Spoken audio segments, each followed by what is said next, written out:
friends. It is Red Guardian here. Ha ha ha! Yes, my powerful two-car fleet is at your service, protecting you from boring evening.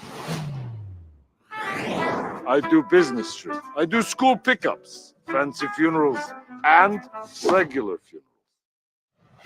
Listen to what my friends have to say about Red Guardian limo service. Limo service at Red Guardian, we'll take you anywhere. Oh, that's nice. Every paid ride includes selfie with world-famous Red Guardian. Ha! Selfie. What are you waiting for? You're basically robbing me. I close my eyes, you take my money. Run! Remember, I can do this all night. Call 1-833 Red Limo. That's a 0, not an O. Call now. For the glory.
All right, welcome everybody to the Give It Podcast, a podcast for blurs, for nerds. If you have a fandom, you are most certainly welcome here. We are the hosts of the most Black_Spartan, Safari TV, Show Guy Joe. Fellas, it is the freaking weekend. How we feeling? We made it to another Friday, so there's that. Is true, Joe? It's in the title. You still function. Hey. Nothing wrong with still functioning, because that's the way I feel it is. I feel like this week I'm still functioning. But as you can see, guys, we're a little bit more on the leveled up side. So we do try to watch our language, but sometimes words do fly. At the same time, guys, we do show trailers of movies and video games that might be a little too intense for younger viewers. So viewer discretion is advised. Aside from that, welcome. So how do we start this? We do have quite the number of trailers and news to get to. However, Predator Badlands seems to be a wonderful surprise. And I say by wonderful surprise, it's my complaint about Predator that must have been heard by somebody, and they said bet. Anybody want to give it a few words before we play the trailer? Lots of theories based off of the trophy room, but we will get to that after. All right, Joe?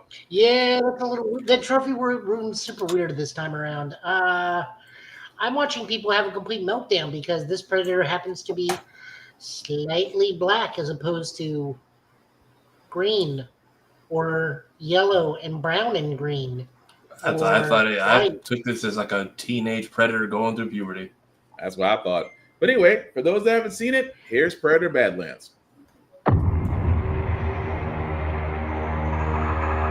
I didn't think you survived.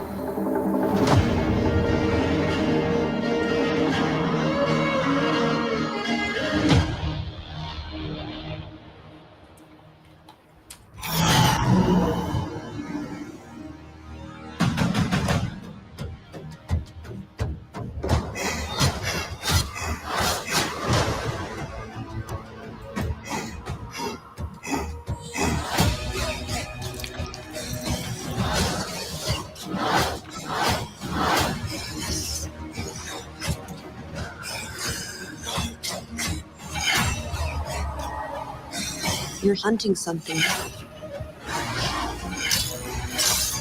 that can't be killed.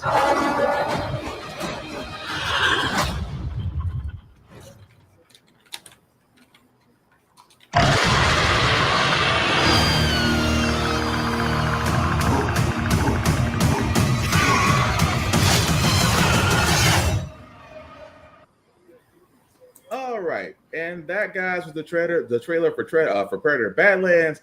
As you can see, comes out in theaters November 7th. There is, as we've said before, a lot of theories. Mainly because, well, I'm gonna start with Tafara, because once I get to the spot I'm looking for, I'm gonna let him go into some because he spotted this first. So Yeah. go ahead, Yeah, the Wayland android from Alien, which Mhm. now that I'm looking at it, is possibly strung up like they have done other people in movies, but probably realized it left it, is what I'm thinking. right? I peeped the white eyes like the guy from the what was the last that the last Prometheus, Alien movie? Prometheus, or the other one? But no, Romulus. Because remember Romulus. the black guy's the android, and he kind of has like that system reset. Yeah, So I was like, that kind of looks like this. So we're at least connect. I don't expect him to get the AVP within like 6 months from now, but I wouldn't be shocked if, like I said before, like the show acts as like a lore dump, and we kind of come full circle with this movie. yeah. I'm I also can see curious if they have cross paths with xenomorphs or if they're gonna have a history. Some people are saying the Skulls is a queen xenomorph. Other people are saying that those are all different franchises. Yeah, there's a human skull over there on the left. So I mean, that's that's all I what was these trying. people have been around for like I mean, a obviously T-Rex. dinosaurs, They've been T-Rex, around for millennia. Yeah. So I mean, there's So- a few on there. I'm sorry. Go ahead, Joe. So the one in the center is actually the biggest Easter egg. Mm-hmm. That's an alien from Independence Day. See, that's the thing. Everyone's arguing Independence Day and War of the Worlds, but everyone's like the War of the Worlds people like they would get if they invaded during 2020, COVID would have clapped them all. Didn't what they call the aliens in Independence Day off Resurgence? They had a name. I forgot. It wasn't engineers. It was starts with a P. It was something they called the alien race in ID Force Resurgence. But I'm not saying I'm not hoping it's that, because it would make a nice crossover, because Resurgence didn't really do very well. So of course we're not going to get this third movie to that trilogy. But if there was a way to actually bring in the aliens from Resurgence and tie them into Predator, then you're just creating a bigger universe. I'm not The mad about that. Harvesters, I think, is what they were called. That's probably what it was. Probably what it was, yeah. Yeah, Independence Day was the Harvesters. Okay, then yeah. Then there you go. So I'm not against that. Just because it would, I mean, let's be honest. They're basically sitting in a universe that's not being used. So I'm not against them being put in the Predators, because again, that's another formidable enemy that can take down a Predator. But the thing I wanted to get to the most, though, because I was joking, like, if you bring them in this, you're basically going to see Will Smith in the Predator movie. And I'm like, I was saying that as a joke. I'm hoping that's not true, but I'm just saying it as a joke. But what else were you going to say about the film, Joe? No, actually, go back to where he's screaming, if you could. All right. See if I can find it. Yeah, dude's missing a tooth. Right there. Mm-hmm. He's missing a tusk. Yeah. Yeah, Known, right so there. This is actually a known predator to the larger predator community. This is the predator from the old Dark Horse comics.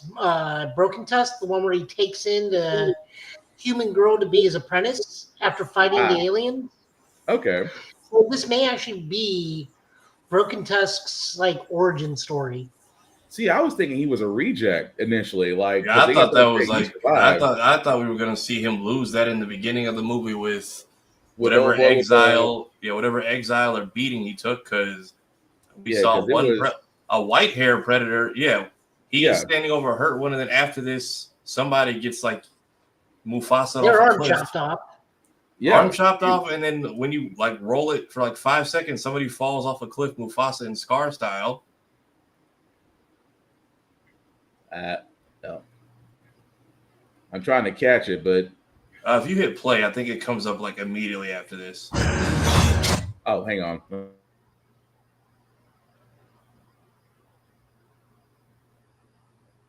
Here's an easier way.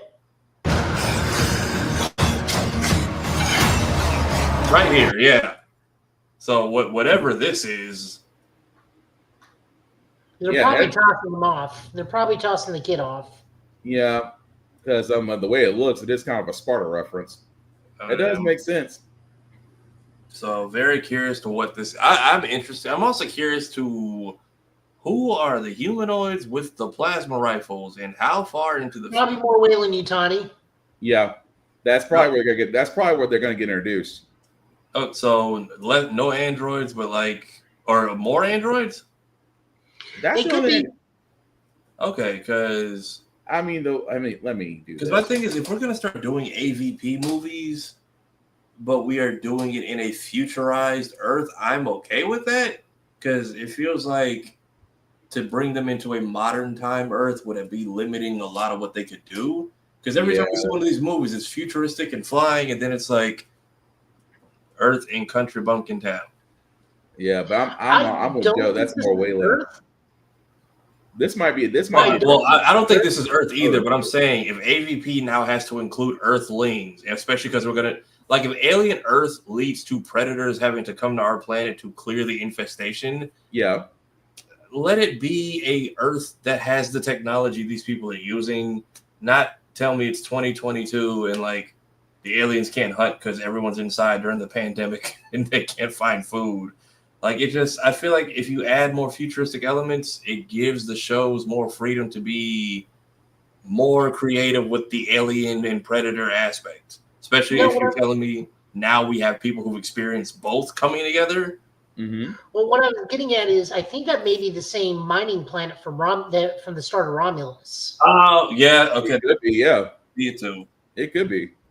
But either way, we're going to find out. Like I said, before we move on to Oblivion, thank you, whoever heard me complain, because Joe has for 2 years now. Joe heard me complain about Predator. Joe has heard me defender of one of the only 2 horror movies I like.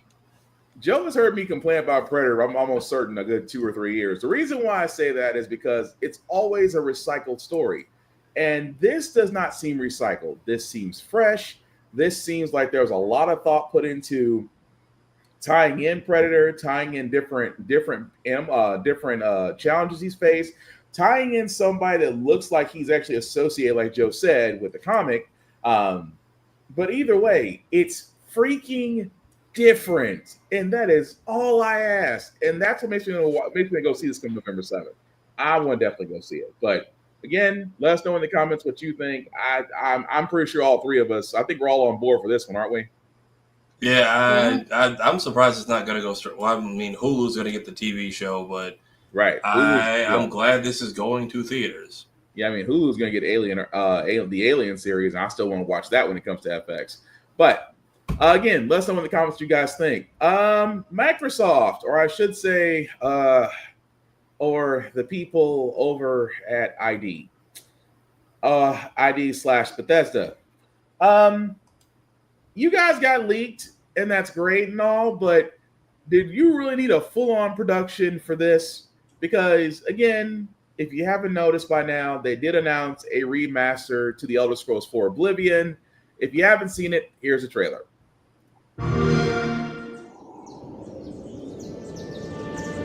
I was born 87 years ago. But for all these years, I've never been the ruler of my own dreams. This is the 27th of Last Seed, the year of Akatosh 433.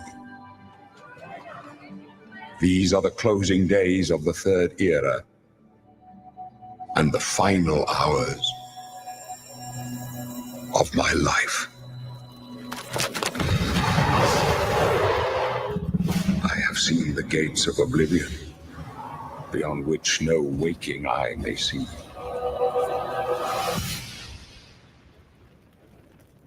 This is only the beginning. Worse is yet to come. Looks clear. A trap! The time of cleansing draws nigh. Who now will save us from the coming darkness?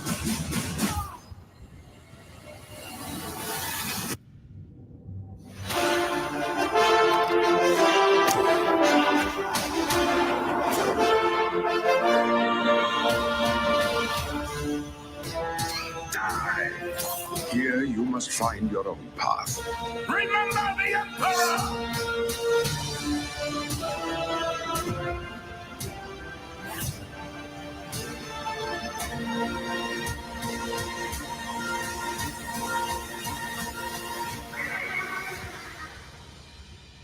Find him and close shut the jaws of oblivion.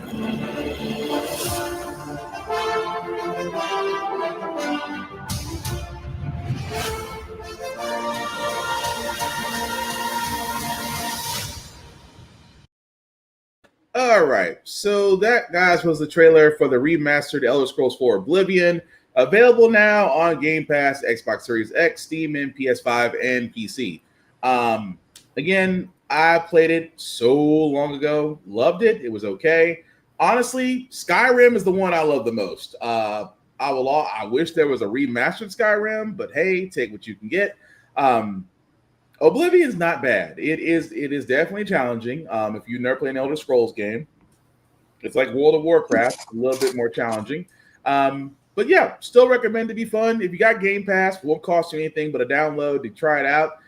As many people are streaming it right now on Twitch, but hey, give it a shot. Tafari, Joe, have you ever played Elder Scrolls or just any interest at all? I've seen people play Skyrim. I guess they're just never making a 6th game because they went ahead and just redid this one. I mean, I feel like Skyrim they give it a few upgrades with every port they put out. Also, I see apparently there's like some famous dialogue error in this game that they decided to keep in on purpose. Yep. For reasons beyond my comprehension. I mean, I also like that they're at least putting out trailers for games that'll be out like soon or already out. So seems like everybody's having fun. Seems like this is nostalgia done right. So good for Elder Scrolls fans. To anybody waiting on 6, sorry. Yeah, 6 is gonna be right there with Kingdom Hearts. I'm just gonna throw that out there. I'm sorry. Joe, what about you? 6. I get to roll cheese wheels down a mountain. Yeah. But more importantly, this is now getting its lunch eaten by Expedition 33. Oh, which by the way, I actually will get back on. I was playing a little bit last night on the midnight side of things, so I will be streaming that after this podcast. It has been fun so far in that game. But Joe, have you played it yet, or are you waiting to play it?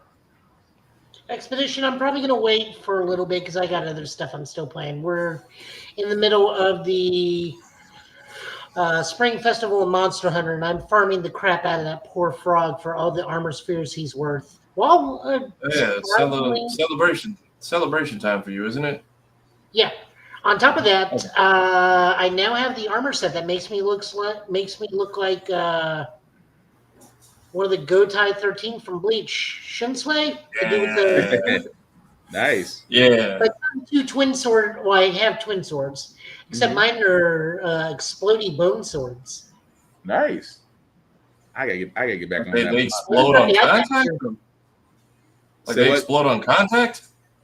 So it's called Blast. So after you hit them up, you get a free 150 points of damage of explosion.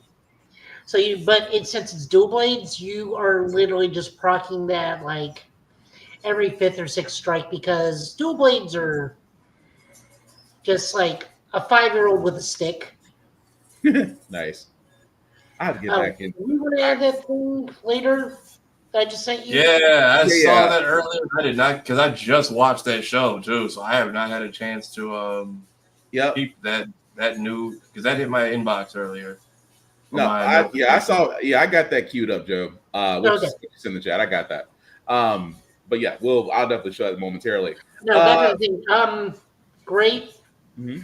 I mean, at this point, Skyrim can be played on a rock or a fridge. Mm-hmm. So, I mean, as long as it improves the quality of life of the game, great. Mm-hmm. Other than that, no thanks.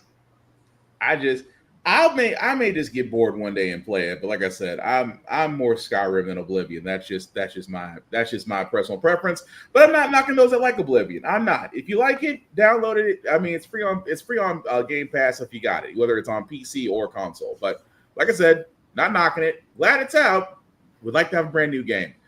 But before we get into the other movie trailers and video game trailers that we got, we do have to show love to Sinners because they are. I mean, if you haven't seen Sinners, I know Tafari, others of our podcast brethren on Blurred's Eye have seen it. I hope to God tomorrow me and my wife can go see it because I have been ducking and dodging spoilers like The Matrix. But Sinners has not been out that long, and it's almost close to 100 mil in box office sales.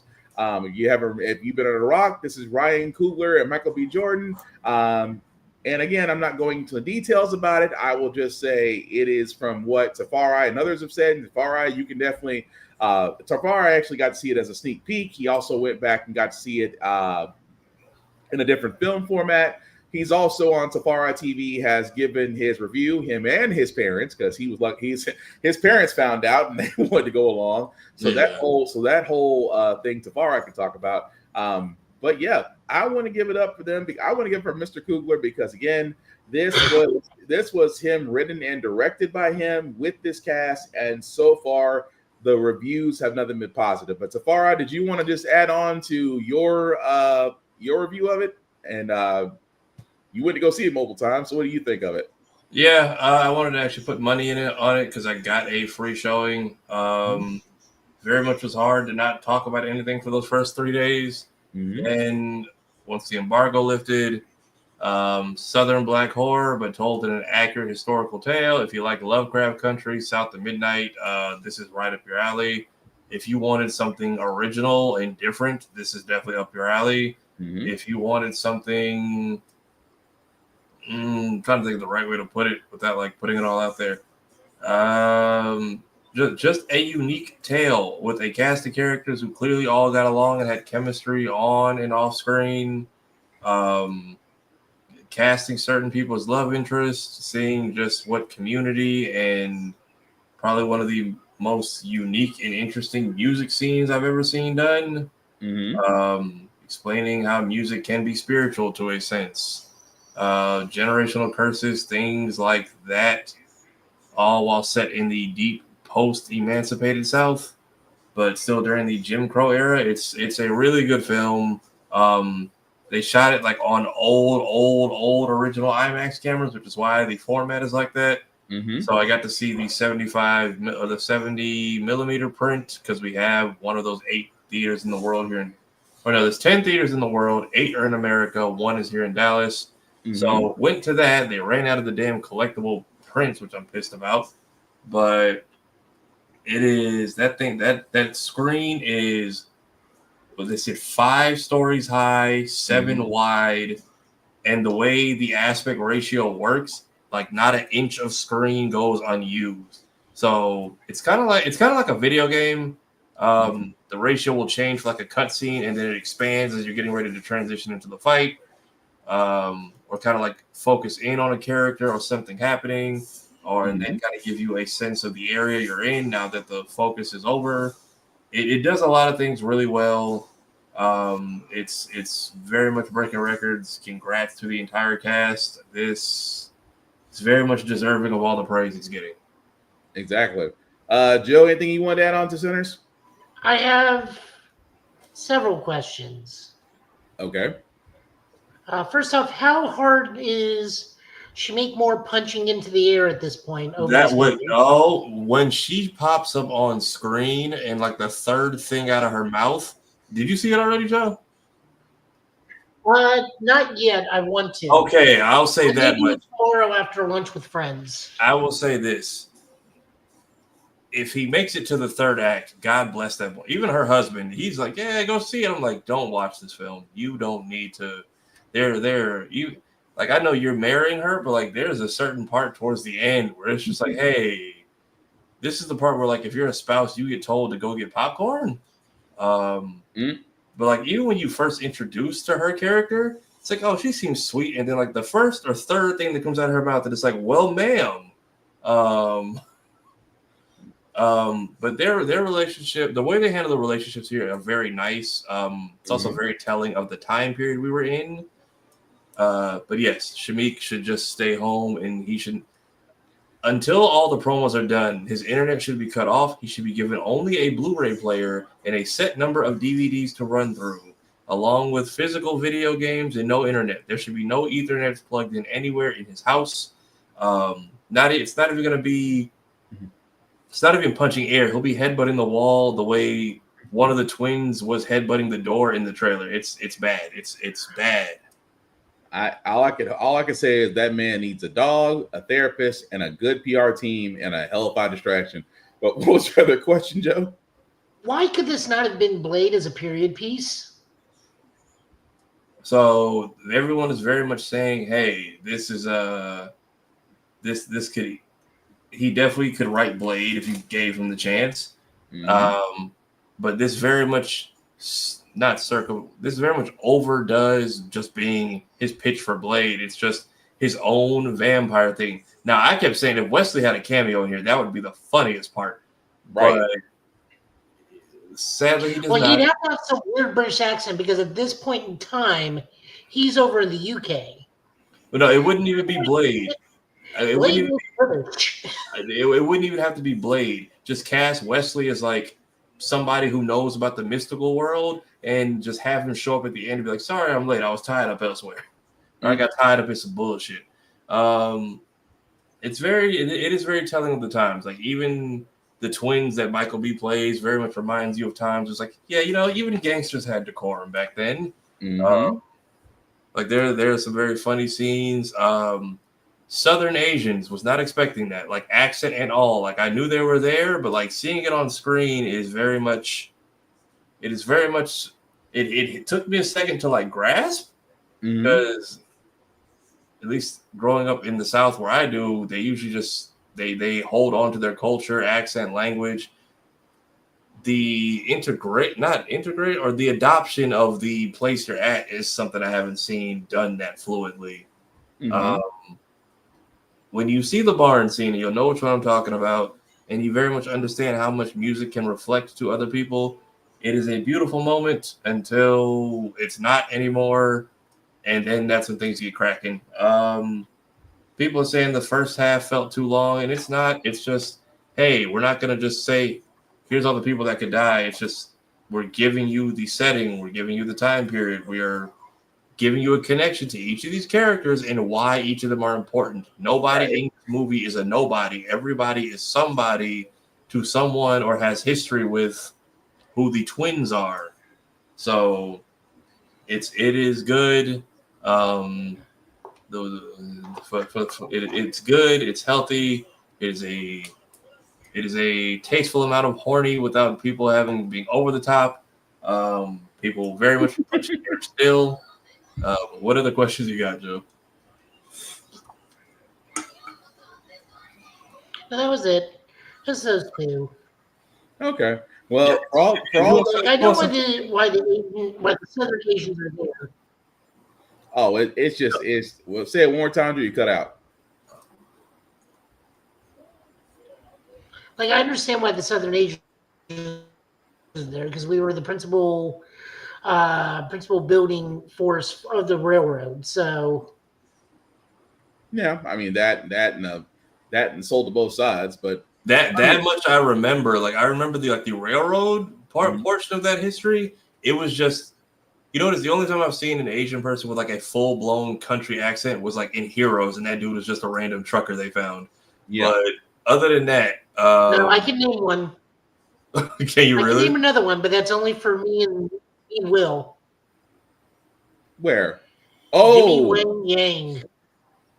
I as soon as I said oh, I knew that's where he was going. Is this somebody you guys know personally? No, wrestler. Okay. Because I was like, as soon as he said an Asian with a country accent, I was like, yep, he's right.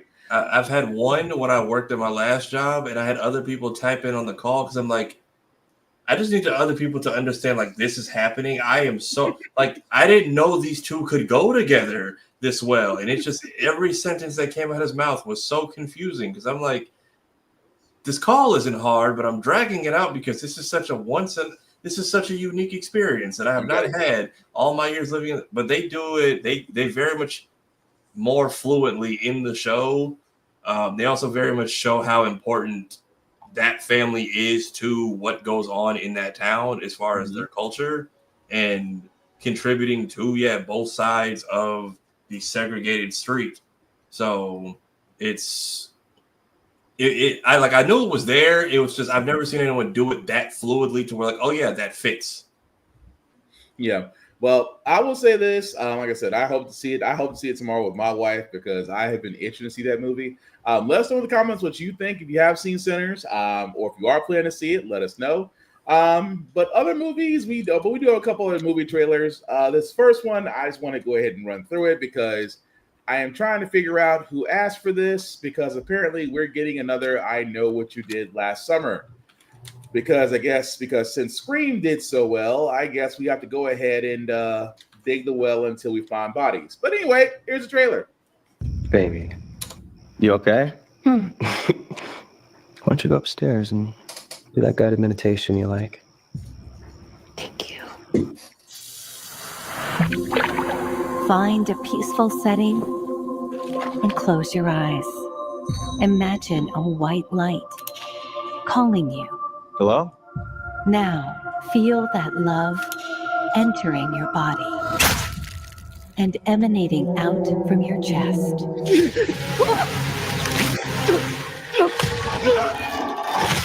Take a deep breath in and remember the energy you give to the universe always comes back to you. No, please.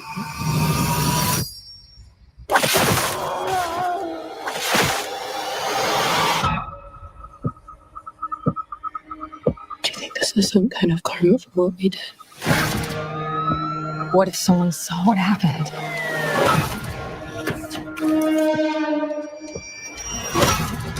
You need to handle this. This isn't the first time there's been violence like this in Southport. It's not going to stop.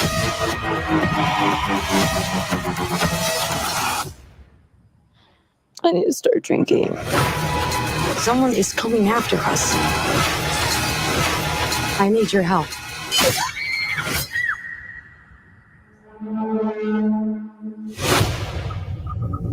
I just have one question. What did you do last summer?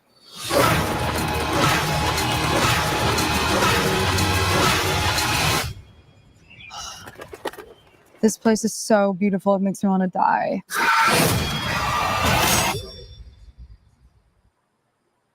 All right, that was the trailer for I Know What You Did Last Summer, coming out in theater July 18th. I'm just gonna be honest, it's rehashing to me. I know there's probably fans out there that are looking forward to this, horror fans, because I know we know one, Geek by Heart, our Griot of Horror. We know she's probably gonna be looking forward to this. I don't see it. Guys, what about y'all? Y'all intrigued, or it's just like, well, it's here and we got to acknowledge it? Are they tying this into the old one? Like, I remember Brandy more than I remember anyone else who was in the previous movies. So I'm guessing the lady they talked to is from the original first one. She was the lead actress. This was Jennifer Love Hewitt's big franchise. Right. Okay. So I mean, depending on how they handle it, I will let the early critics, hopefully not me, tell y'all how this goes. Joe? I mean, ties into the old one, so seems fun. I only really saw one, so horror's just not my thing. I mean, don't get me wrong, there are some horror movies that do get me. This one just didn't. Like I said, I saw the first one. It's nice to know who done it, and then they had I think 3 other movies after that, and now we're seem to be rehashing it. Like I said, it may not be for me, not knocking the movie. It might be for those that are true fans of the genre of that particular series. Good for y'all if it comes out July 18th. I just don't got a dog in the fight. I really don't. But the next movie, however, we are showing that will be on Prime Video. Imagine if you thought that Bloodsport and Peacemaker did great in the Suicide Squad, Imagine if they were playing opposite president seats, as in John Cena is the president and Idris Elba is the minister of the UK. If you have not seen the trailer for Heads of State, this is a treat. I'm just letting you know, it is funny as hell. Mr. Prime Minister. Mr. President. It's our debut duet. Duet? Yeah, it's like I'm Dr. Dre and you're Eminem, and we're taking that stage for the first time together. I'm Eminem. What is it with you walking around thinking you're better than everybody else? What's the difference between me and you? You are the commander-in-chief. You're not some DJ in Vegas. What's the difference between us? All right, I get it. You don't like my movies. I've never seen your movies. But the universe keeps telling me I look cool with a gun in my hand. What's the difference between me and you? A toy gun. What's that? That can't be good. Stop the beat a minute. I got something to say. Oh, shit. Between me and you. Hold on. You talk about why before you know what you're supposed to do. What you're supposed to do. We just survived the worst security breach in history. The cavalry's coming. So keep calm and carry on. Hey, fellas, how's it going? Yeah, we're about to get our asses kicked, man. Read the room.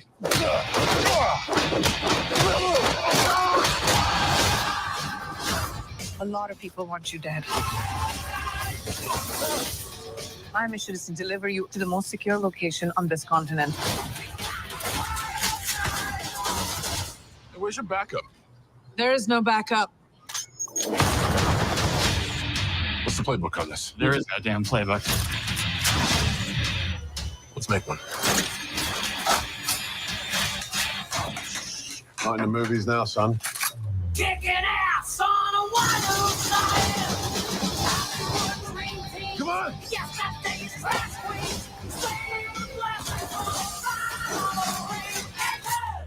Who's the action hero now?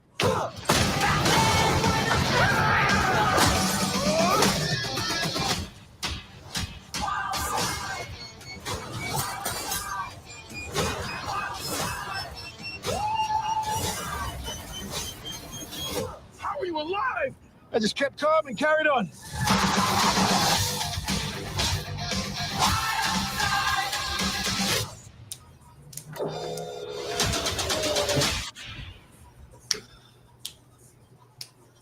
And that, guys, was Heads of State. We'll be on Prime Video July 2nd. So, again, not too far off from now.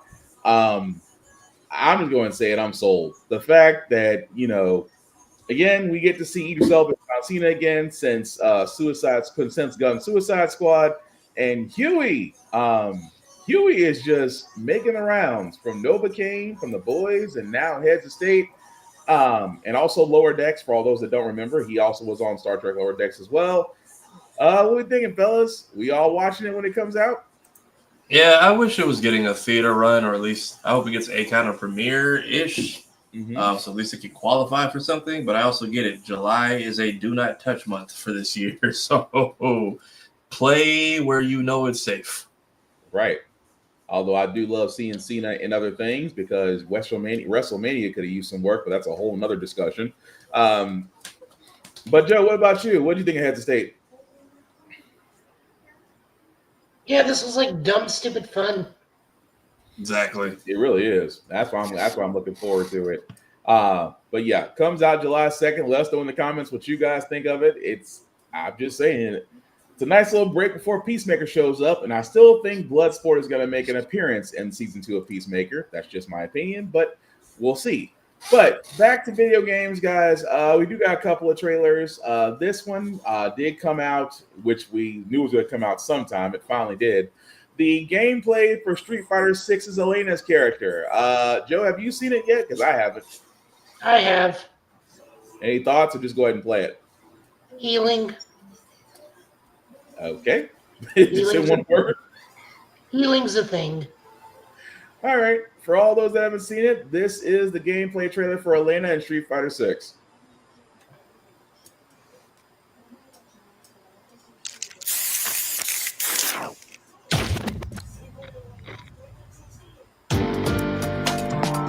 Taking a life and Giving life? Fighting and living? I wasn't looking to fight to the death.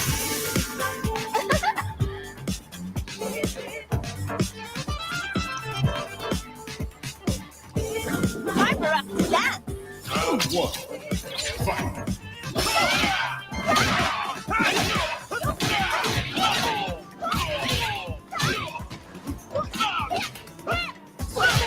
What do you say? How about you dance with me? Relax.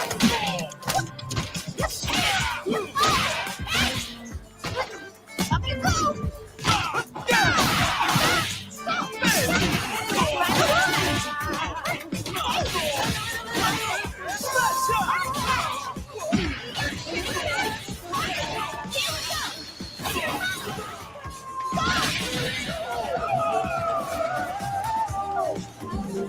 Oh, thanks.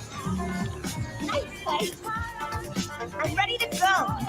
Yep. And open it.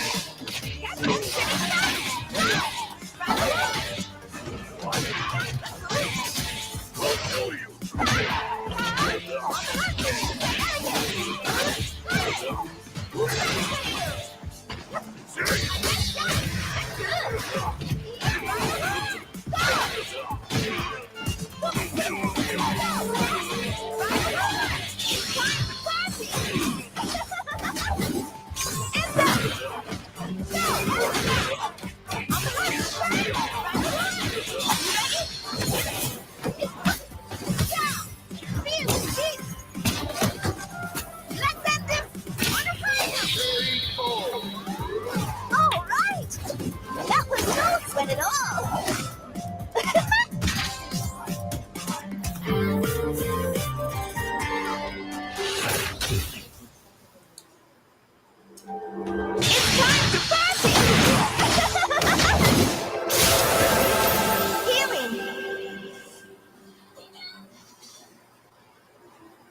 Okay, I see why Joe said healing on this.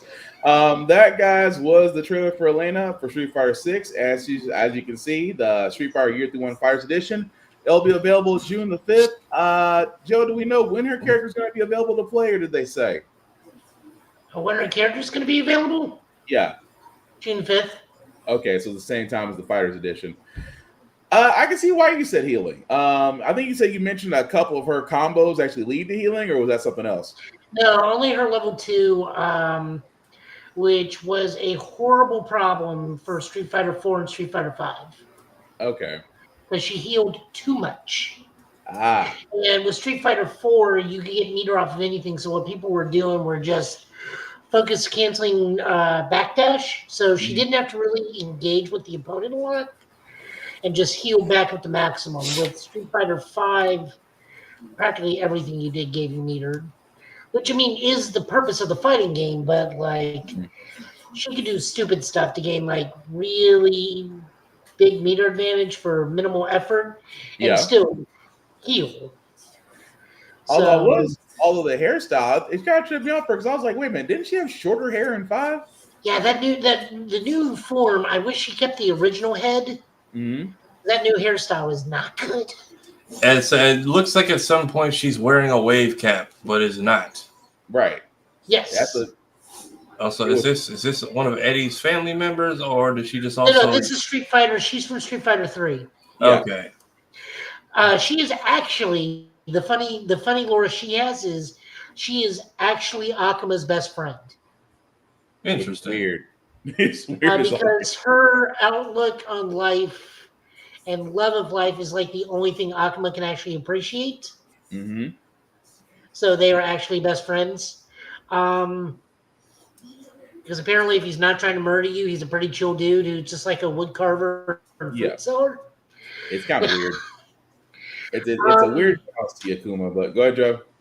I mean, we only see him when he is trying to like actually murder somebody in the street fight. So, you know, I mean, it's all kinds. What was the other thing I was going to say? I mean, this comes at the end of it, so hopefully When Summer Games Fest comes out, we'll get to see what season 3 is. Yeah. How soon is Summer Games Fest? That is my birthday in June, first weekend of June. Okay, so we're not far out. Yeah, we're not far from June. Before we see more trailer releases, but I find it funny that she animates capoeira more fluidly and better than DJ does. It is well. I mean, his is more like a stoic capoeira versus hers. Hers is more free flowing, but I guess that makes sense. I guess it makes sense for her style. Yeah, but capoeira is all about flowing with rhythm, and I agree. DJ's more like fighting with samba moves. Well, he is beating you to it. He is beating your ass to a beat. I mean, I see your point, but I don't know. Yeah, but like I said, but she's flowing with nature, and if she gets any animals in that thing, we just might as well drop "I Just Want to Be King." don't get nobody ideas, Joe. Don't get nobody ideas. But no, it looks she's gonna be interesting. Come June 5th, she's definitely gonna be available. But moving along, Ghost of Yotai did give us another trailer. This one is called the Onro. If I mispronounce this, I apologize completely because my pronunciation today has been terrible. So if you have not seen the trailer of the latest trailer for Ghost of Yotai, anybody want to give me any thoughts before we play it? This will give us a release date. Yeah, I need to play Ghost at some point. All right, here's the trailer.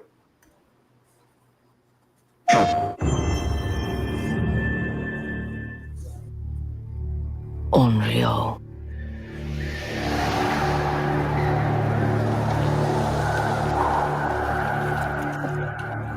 A wandering spirit seeking vengeance.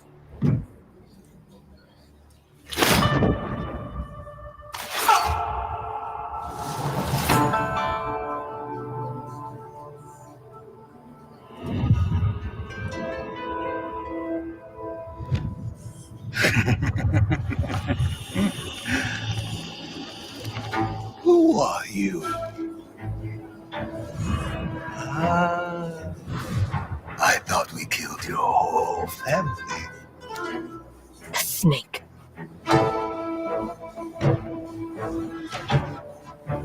The Oni. The Kitsune.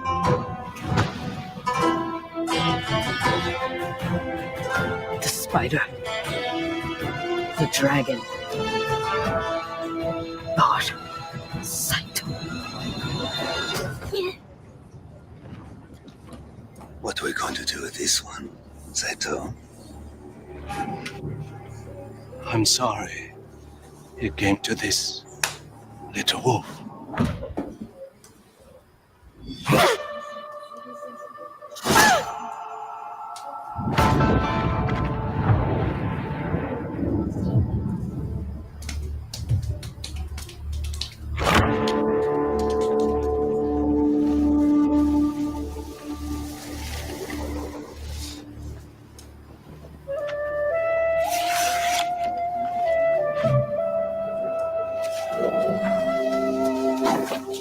Situ Rainu.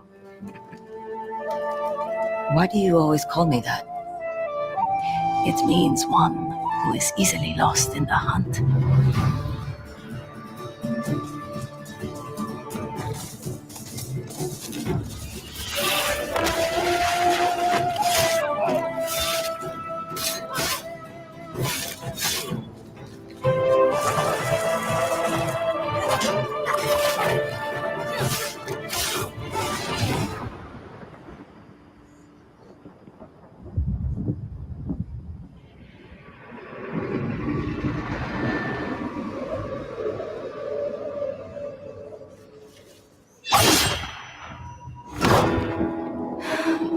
I have to go home. Back where all this started.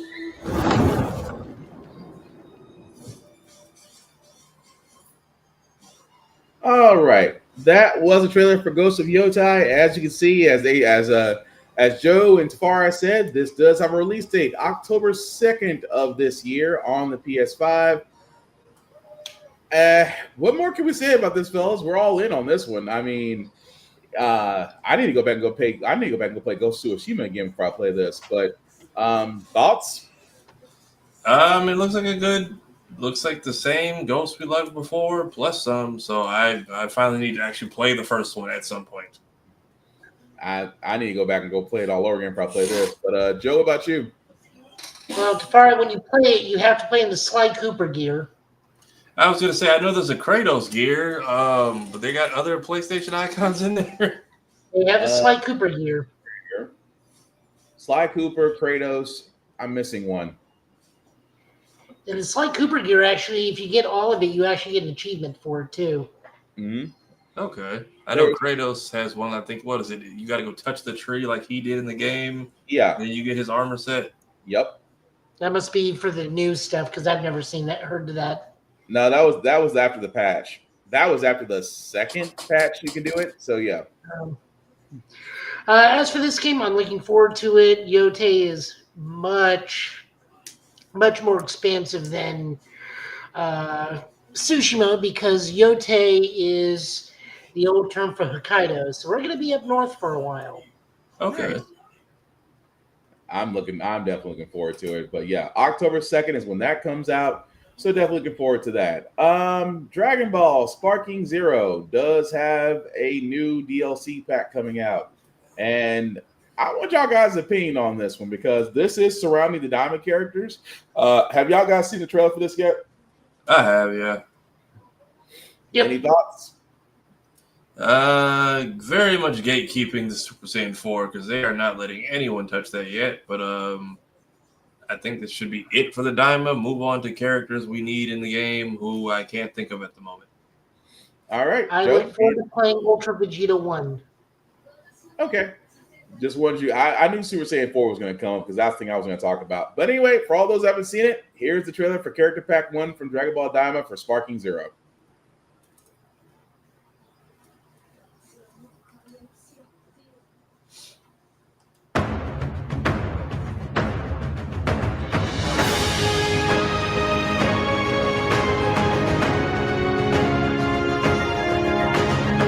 So, 願いを言え。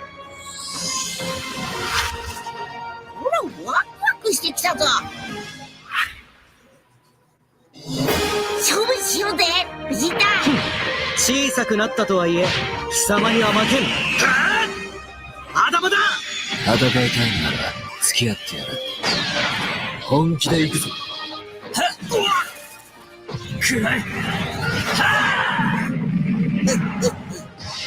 覚悟しろよ。吹っ飛ばしてやる。はあ。誰だか知らんが、俺が相手になってやる。吹き飛べ。俺はこんなものでは満足せんぞ。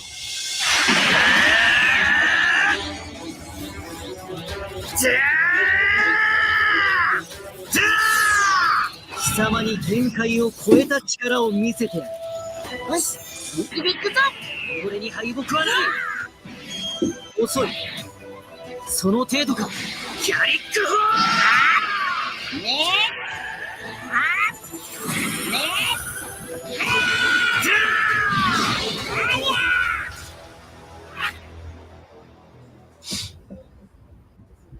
合格！私の肉食べただろ。今日の私は絶好調だ。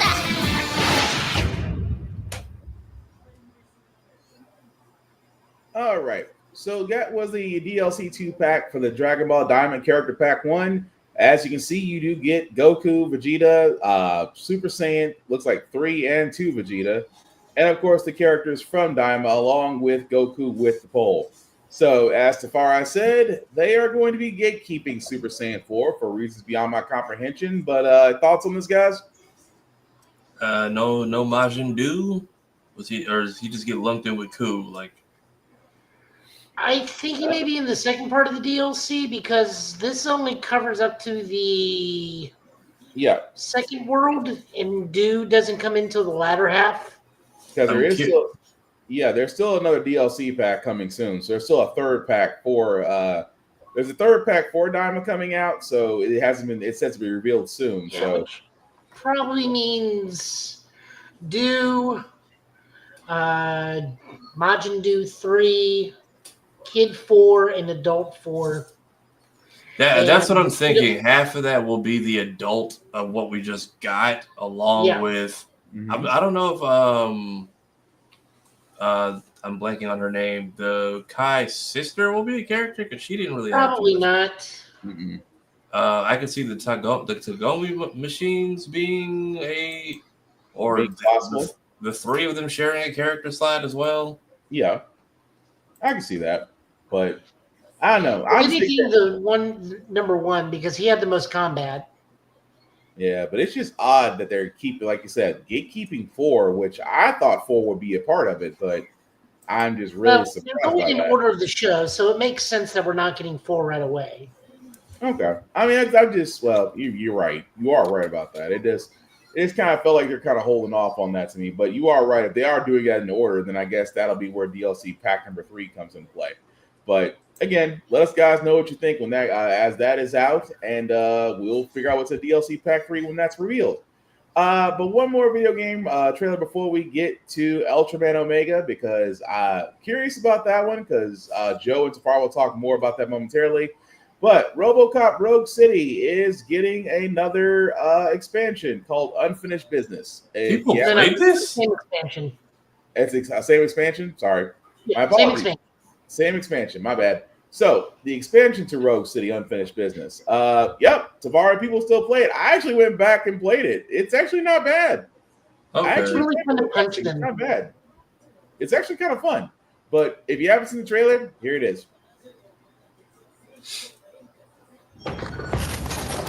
What will make Detroit safe? The right people with the right tools. OCP's technology is such a tool. However, wielded by the wrong hands. Breaking news. An attack on a Metro West precinct has occurred. Hypothetically, it's possible to make a machine that would take control of all the OCP devices. Does that building you call Omni Tower possess such capabilities? All squads, code red. RoboCop is here. Backup is needed in the main lobby. Why do you need the OCP hijacker? You'll find out sooner than you expect. Can I reach the mercenary leader without running into civilians? I am the only one who can guide you through it. And my name's Miranda, by the way. This is the day we've been waiting for. We're ready. Caution. The highest degree of safety has been Murphy! Eyes on target. RoboCop's here. Who are you? Don't you remember me?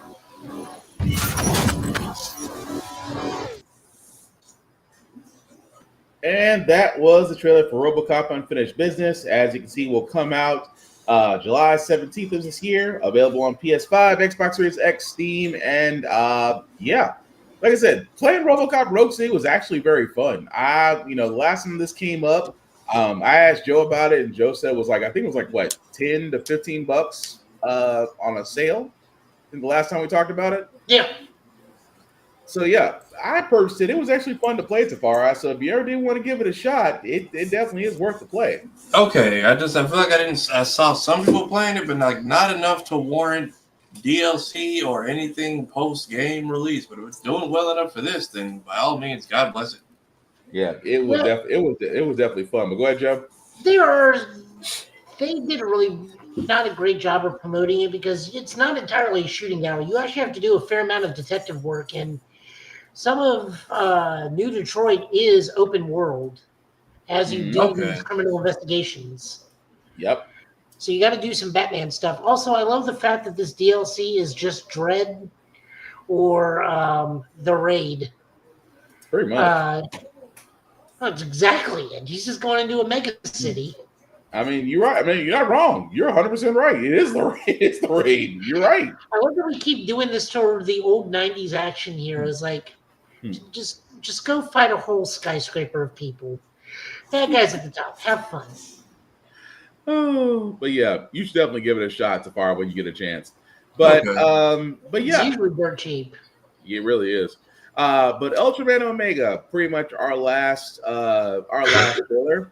Fellas, I know you guys usually cover the Ultraman series, so what about Omega? That's gonna be a little bit different than this go around. Well, I mean, the trailer actually tells us everything. We got the English one. It's going to be a simul-dub again. Okay, so go and play the trailer. New Generation Z-Earth, or Z-Earth, however we want to pronounce it. I don't think Tafar's ever seen a almost fully red Ultraman. I have not. All right, well, here's the trailer for Ultraman Omega.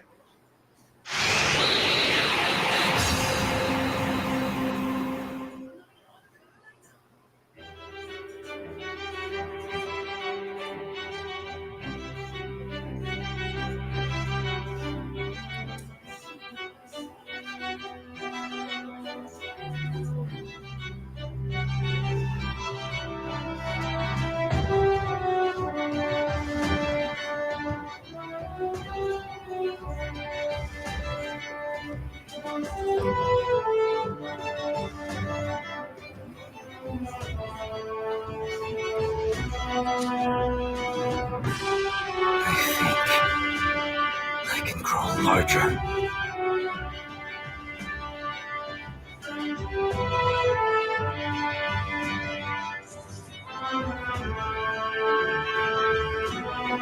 The awakening.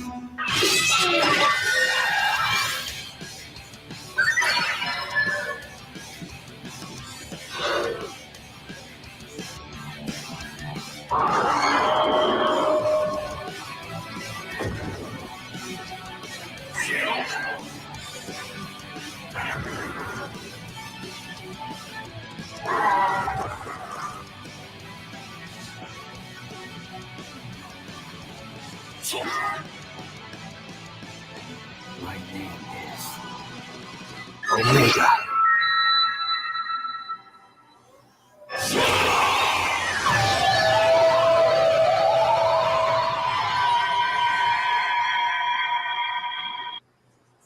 Okay, so that looks like be the trailer for Ultraman Omega. It looks like starting June 5th on the TV Tokyo Network, which means we'll probably get. You said it was simulcast, Joe? Simulcast with the dub.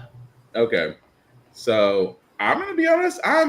So it seems like this guy has amnesia. Am I wrong in that thinking? Well, he's amnesia or an amnesiac. He is also not a host. Like most times where the Ultraman uses a human as a host, he is an Ultraman just disguised as a human. Interesting. His transformation item is the Omega Slugger, which an Ice Slugger is usually the detachable fin from the head that they use to just murder monsters left and right if you're an Ultraman 7, quite graphically at times. That was those were days in the past where we can get away with much more TV violence. We'll probably still do it, but with less blood and less decapitation. We know that the character's name is Saotaro Okita. We do not know he's part of a defense force yet. They have yet to do any sort of, well, that's not true. The stage production has yet to be done, but it has been announced that the new generation actors for the past 20 Ultramen from both the Heisei and Reiwa period, all their main actors are coming back, including this dude, for a live show. So the first time we're going to be seeing Ultraman Omega live is on the live show, which is pretty good. We will probably definitely be covering this over at Showa Joe because I am interested to see what kind of camera work and practical effects they use, because Ultraman is still one of the shows that use a lot of practical effects for their fights and destruction. But what about you, Tafari? So I'm curious to see how they cameo last Ultraman into this Ultraman. Curious to what his situation is compared to our last character, because I know he was part of the Defense Force and he had like friends and teammates, and so far we have only seen this guy. I'm curious what him and his Ultraman story is. I'm also very curious how soon into an Ultraman do they start filming and casting the next Ultraman? Right. Well, I mean, this is only 25 episodes usually, so pretty soon.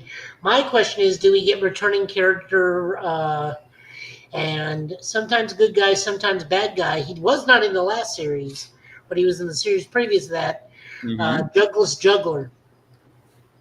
That is the monster's name.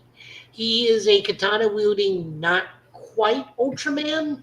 Okay. Ultraman orb, and he just like jumps realities and lives normal lives until like he gets the urge to either do something really awful or help out the Ultraman.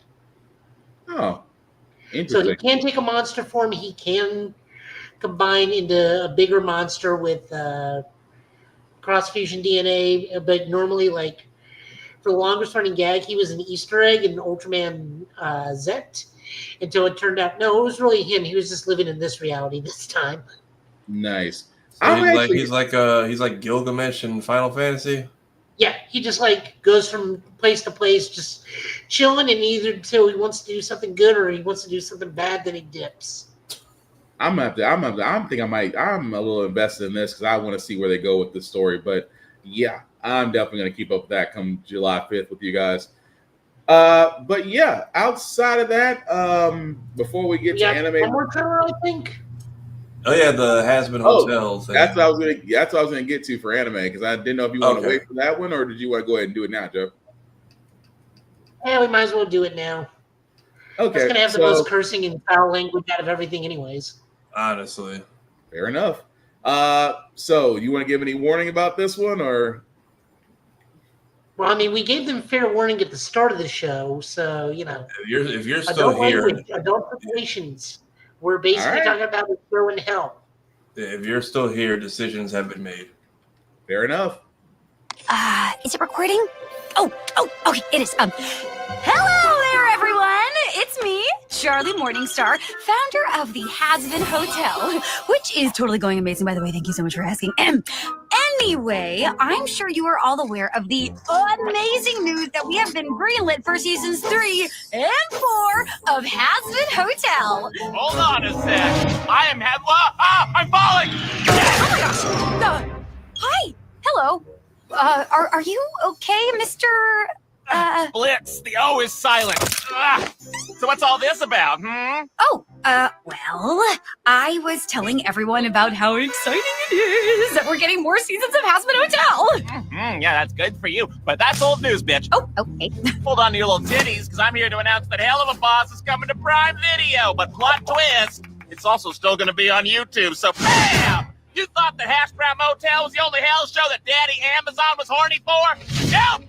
They wanted all this. Oh my gosh, wow, that is so great. Congratulations. How does that work? Well, Chalky, I'll tell you. It's Charlie. Listen up, Chuckle Fucks. Prime Video's teaming up with Spindle Horse, ooh, that is a good name, to support the making of Hell of a Boss's remaining seasons. Now, I'm talking full fucking episodes, full seasons, the whole shebang. And, oh, the best part is, full creative control remains entirely with this bitch who, I guess she made everything here. She's in charge. Not a bitch. Really love her. Then, after a little bit more than a month or so of being on Prime Video first, the show will release in its entirety, as it always has, on YouTube. So basically, we got to keep doing what we're doing, but, bigger. What? That is the biggest ever! And the best part is, now we get to fuck around with you guys from time to time. Wait, fuck around with who now? Well, let's see here. Do you know an angle dust or an... Whoa! Hey, okay, I get it. Don't give everything away. We get it. You're a fucking fun sucker. Do you know that? I'm a giver, bitch. I'm giving. And I love that about you, Blitz. Really do. But you have to give them something to be surprised by. That's what makes the wait so worth it. Because, as we all know, animation takes a long time. Anyway, we cannot wait to share more of the Helliverse with you all. We hope you enjoy more seasons of Hell of a Boss and Has-Been Hotel on Prime Video. Thank you all so much for getting us here. Really, we could not have done this without you. I'm gonna cry. That's it? No. Fuck this. Let's end big. I thought we ended really nicely. Fuck waiting. Look, we got Moxie and we got Millie and Luna and Stolas and whoever the fuck this guy is. Oh, and we got fucking Banuba and the cat. Oh, we're all in the same room. We're having a good time. Oh, we're family now. Plus, we got the freaky red guy that everyone's into. Wait, Alistair doesn't do well on camera. All right, bye. I'm intrigued. Yeah, I finally gave in and watched Hazbin Hotel recently. That I didn't expect it to be as good as it was. Keith David as Huss is hilarious. That Loser song should not be stuck in my head on repeat the way it is. I don't know if they got any nominations or awards, but they deserve it. Very much calling like Heaven like a not a contradiction, but like basically uppity ass place is very much a hilarious running joke. That is funny as hell. I'm sorry, I have to go. I'm gonna have to go back and go watch that. Joe, anything you want to add to that? I didn't actually finish it. Just life got in the way, and I just kind of wasn't interested at the moment. So I will go give Hazbin Hotel another try. I mean, wow. I might just do that. That alone sold me. I was like, okay, maybe I need to give it a few episode watch because, wow, that sounds like it's right up my alley. But if you have seen it, guys, let us know what you think. I was trying not to laugh because, again, Obi is right beside me sleeping, so I'm trying not to wake him up. But wow. But anyway, okay. That threw me all the way off. The Last of Us. Well, what can we say about the latest two episodes, especially the last episode? Let's be honest, I didn't. If we're gonna really talk about it, it's gonna be spoilers. So if you have not seen the latest episodes of The Last of Us season 2, you might want to mute us or come back to us in a few minutes. But I'm gonna start with you, Tafari. Your thoughts on The Last of Us so far for season 2, including that spot? I'm very much okay with all the changes they made to everyone's location this episode because it very much gives more than just emotions, and because my friends are doing it too, as motivation for everyone to get involved in hunting down Abby. The whole attack on Jackson was a nice addition. Whether it's because the tendrils got exposed or because Abby stepped on the fake Walker graveyard and activated it. Very much love seeing that is they kind of raised the stakes for everyone this episode, and that I can appreciate. Very much selling us that these aren't just strangers, these are Abby's friends who didn't think she'd actually pull off her mission and very much did not want to co-sign any of her behavior, which I would not be surprised if we get a more detailed fallout once they all get back to the WLF. Yeah, I very much. I think I liked how this went here more than I did in the game. Fair enough. Joe, what about you? Don't watch it. Oh, okay. For me, same way. There were changes. Not really heartbroken over the changes as far as how the avalanche started.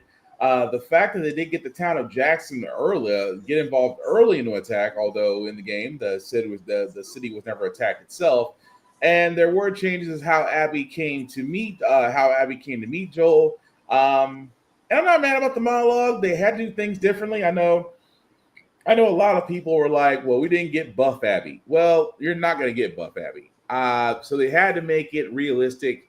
And again, this is going back to where we said things done in video games are not going to be able to translate very well over into live action. Despite the casting, despite how you may feel about it, they transitioned the best the way they know how. And I'm not knocking it. Of course, the kill scene with Joel still added up. Now, do I think that's going to be the end of Joel? I'm going to be honest. I think there's going to be flashbacks throughout the season with Ellie, because now she has seen the friends, Abby's friends, and of course swearing that I'm going to go after all of you and I'm going to end you all. Basically starts her quest.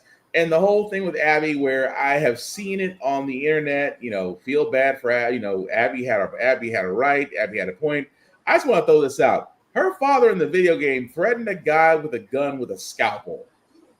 I'm just saying. You can't say her father's not absolved out of this. At the same time, he was a general surgeon and was really into biology. Could you really expect him to do a cure? I'm just throwing that out there. But overall, with The Last of Us so far, it has been great. I want to see what happens now because it's kind of new territory. Jackson's got to rebuild itself after the avalanche of walkers and the bloater, which I'm still surprised that Tommy still survived. At the same time, Ellie is going to wind up taking off, going after WLF and Abby. I wonder, will Abby's story still include rescuing that boy? It's going to be hard to say. But overall, I like The Last of Us so far. So this week's episode that should be premiering this Sunday, we'll tell the tale exactly where we're going with that story. But so far, so good. I got no issues with it.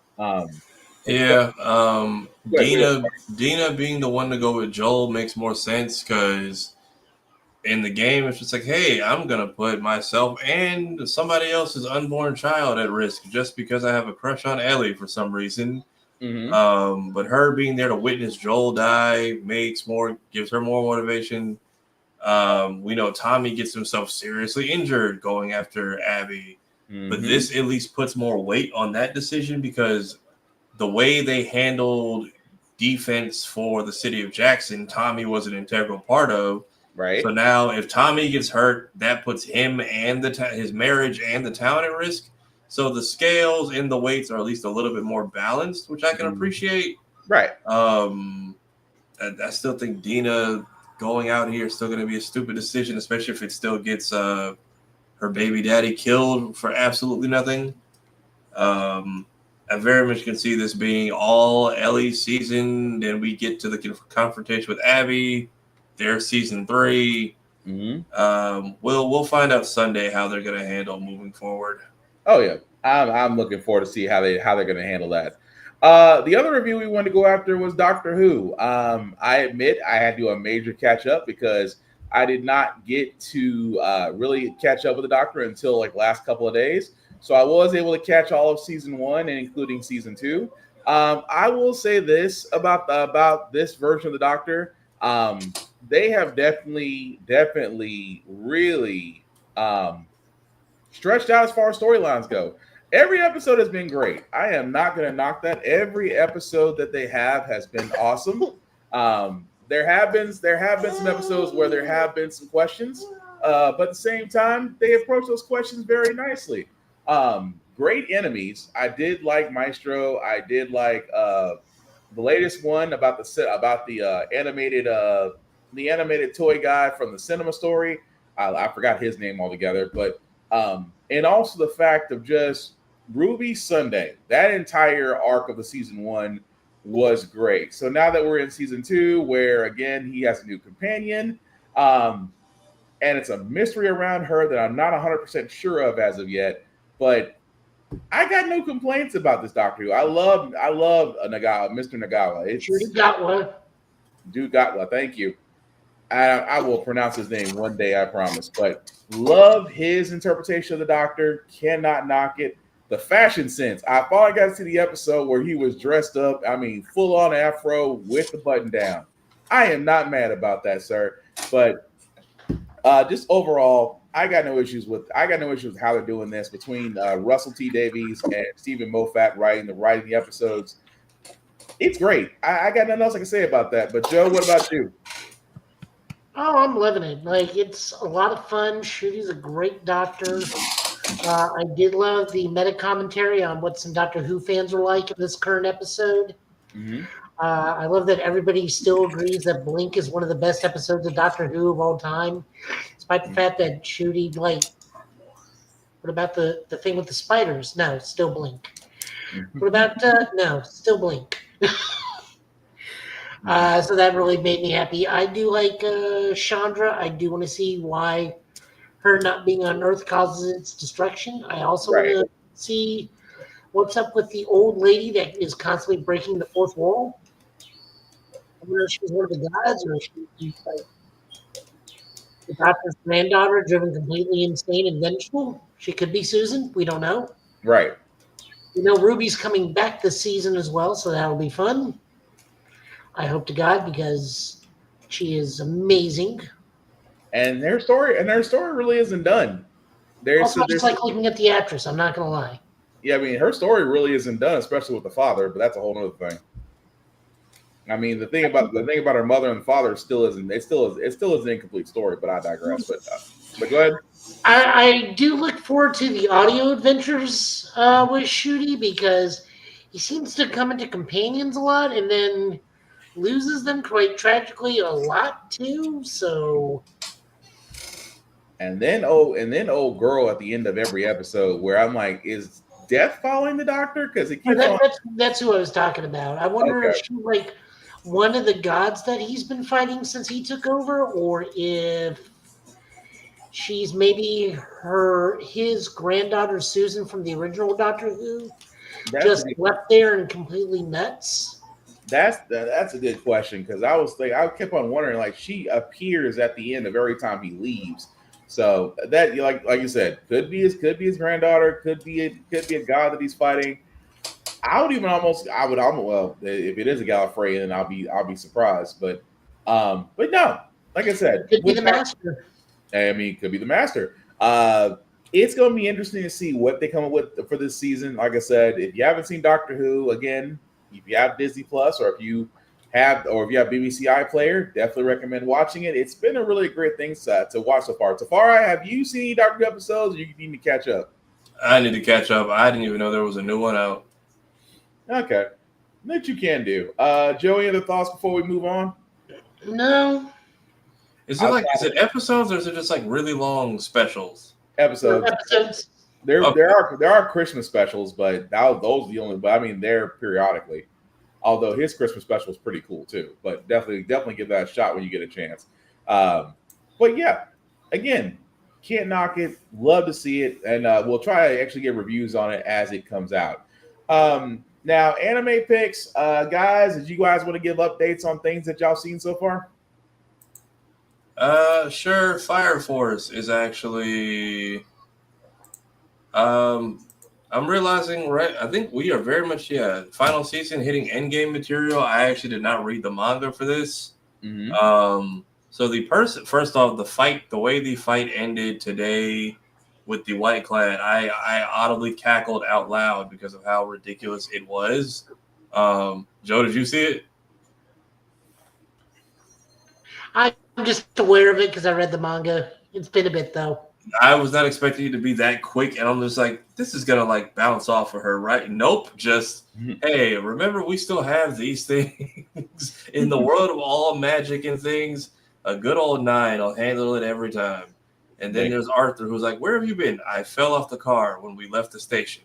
I've been walking this entire time. But yeah, and I'm also realizing this person we're fighting was the person who killed the captain, the masochist captain, at the end of last season. So I'm also curious what is up with Homegirl and the drooling Rule 34 image she's creating every time she goes into like the spirit towers. Captain Obi, and I really hope he's not about to go full infernal. I don't know what's happening. Yeah, I can tell that we are very much pushing towards wrap this up, final battles, everyone's training shall pay off right now.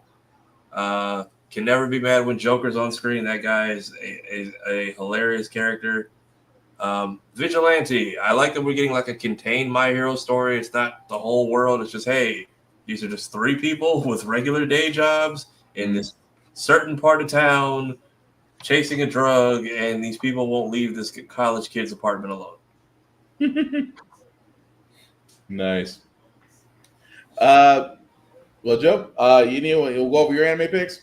Let me think. Metsuzabi, we've gone to see another town in the north this time. The main character is bringing friends because now she's become addicted to weekend travels to small towns. Apocalypse Hotel, 50 years have passed since the cactus alien came, and now we're introduced to our main non-robotic cast, which are Tanuki Saiyans, so alien Tanukis from the planet Tanuki. something or other where it's a full family.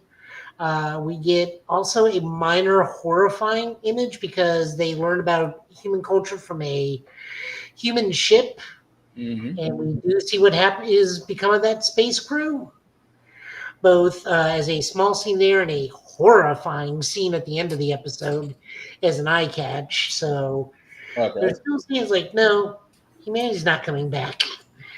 But now it's like a full family of Tanukis living at the hotel and whatnot. Still an adorable series, well animated. Love it to death.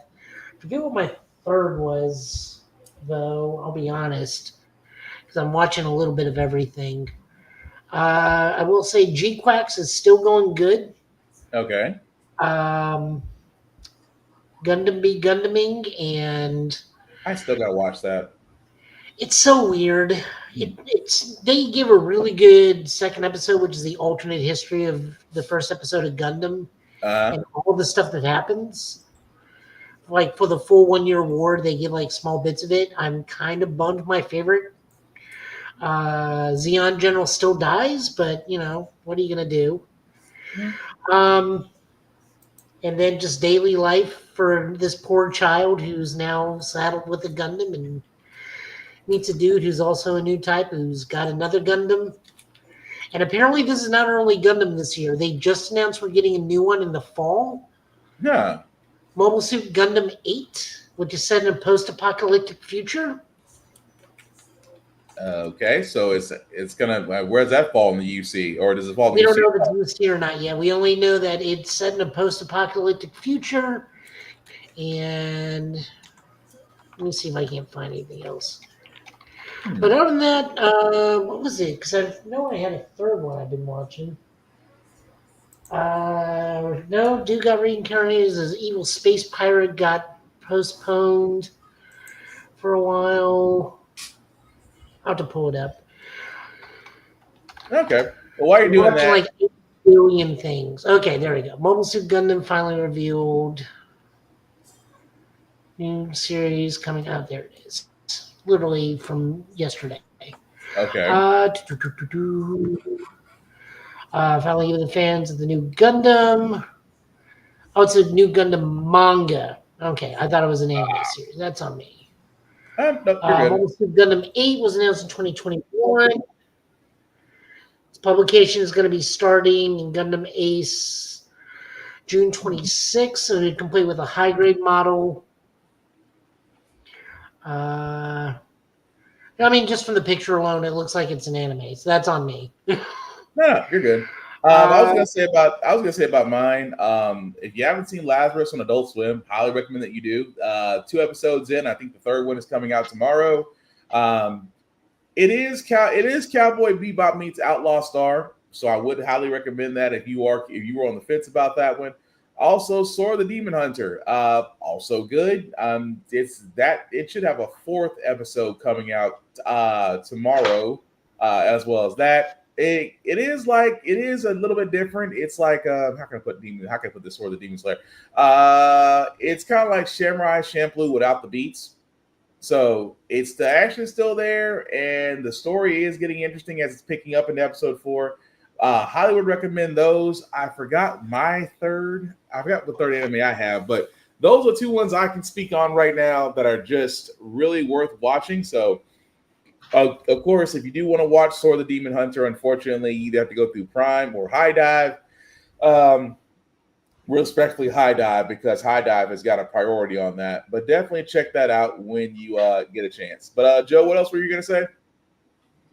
I'm trying to log in and see what my third is.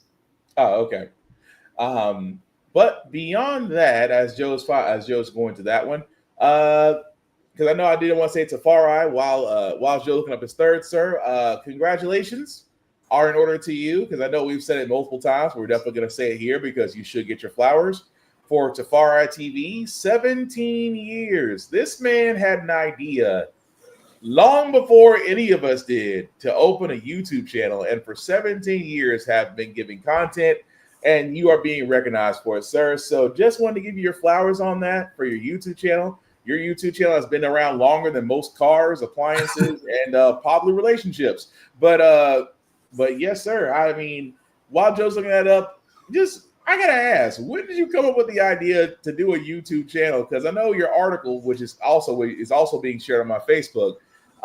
When did you decide to start Tafara TV? If I just want to just be an interview person right now and ask that question. Yeah, so that was middle school. YouTube launched in 05, which I'm now finding out apparently it was for the Janet Jackson thing. Did not know that, but I remember you used to like only certain people could post on there. Then I think in like 06 they made accounts a thing. I'm thinking because I'm one of the few classes where our grade lines up with the year. So 07 going into 08, 7th grade, we were in computer class and we were then learning. Then YouTube let you make accounts. You could make 10-minute videos was the limit back then, which is why you had anime in like 3.5 or 4 different parts. 8th part was always in Portuguese for some reason. And yeah, we were all learning in class how to do Windows Movie Maker. So I was learning how to do like slideshow stuff, which is like my first videos are all just like Sonic stuff. Some of my friends were learning how to do like gameplay videos. Some of my friends were learning how to do AMVs. What was the one people used to use for emulator? Unregistered hypercam videos for people who were just learning how to get like ROMs of stuff on, because game capture software wasn't really a thing like that. So we always just try to post random stuff and see who could get the most views. And by most, I mean like 10 or 20. And then I just never stopped posting on there. First couple ones I got that went viral was old camcorder aimed at the TV on like an old, I think it was like the box my brother's crib came in. And I couldn't find the videos of it. So I was playing my favorite game, which was War of the Monsters. And the stuff that I did on stream, like all those little tricks, I'm like, I kept reading those were possible, but I thought they were gaming myths, like the Pokemon, the Mew under the truck, and those type of lies that people kept spreading for some reason. So I was like, let me test these to see if they work. And I'm like, oh, they do. So that, some Star Wars Battlefront stuff. Then somebody stole my camera. So took a hiatus until college, and then that's when I kind of made my comeback. And then it was just a combination of like my initials and my nickname. Then I changed it to Tafara TV, I think a couple years ago, because I'm like, I need something that more people can find easy. And that's where that came from. So yeah, YouTube just turned 20. I made my account 3 years later. I have seen every trend come and go on this platform. Yeah, but still, 17 years, sir, is a hell of an accomplishment. So you definitely should be getting your flowers for that. But I just wanted to go ahead and make sure you had your spotlight on that one, sir, because like I said, you got a YouTube channel that's been longer than most car warranties. But Joe, you able to find your third one? Yeah, To Be a Hero X. Okay. That's the one with the Chinese animation where it switches to 2D animation midway through. They are still in the middle of the mystery, although it looks like it may have been averted at the moment because of certain scenarios that have popped up, but maybe not. We're not sure yet. Okay. Well, with that being said, I think, fellas, any more news before we move to comics? I'm trying to think. Have we missed any? Oh, yeah. Because apparently people are about to get all of us banned from early events. Beware the Thunderbolts. Apparently, like all the end credit stuff is making its rounds. I think they're doing a good. I think they're scrubbing it. I think because I haven't seen it, thankfully. But somebody who went to like one of the few early shows, which means they probably caught the guy. Apparently just taped everything and just put it out there. So fair warning, stuff it's out there. It's probably getting reposted to repost. Be careful. That's all I will say. Makes sense. Joe?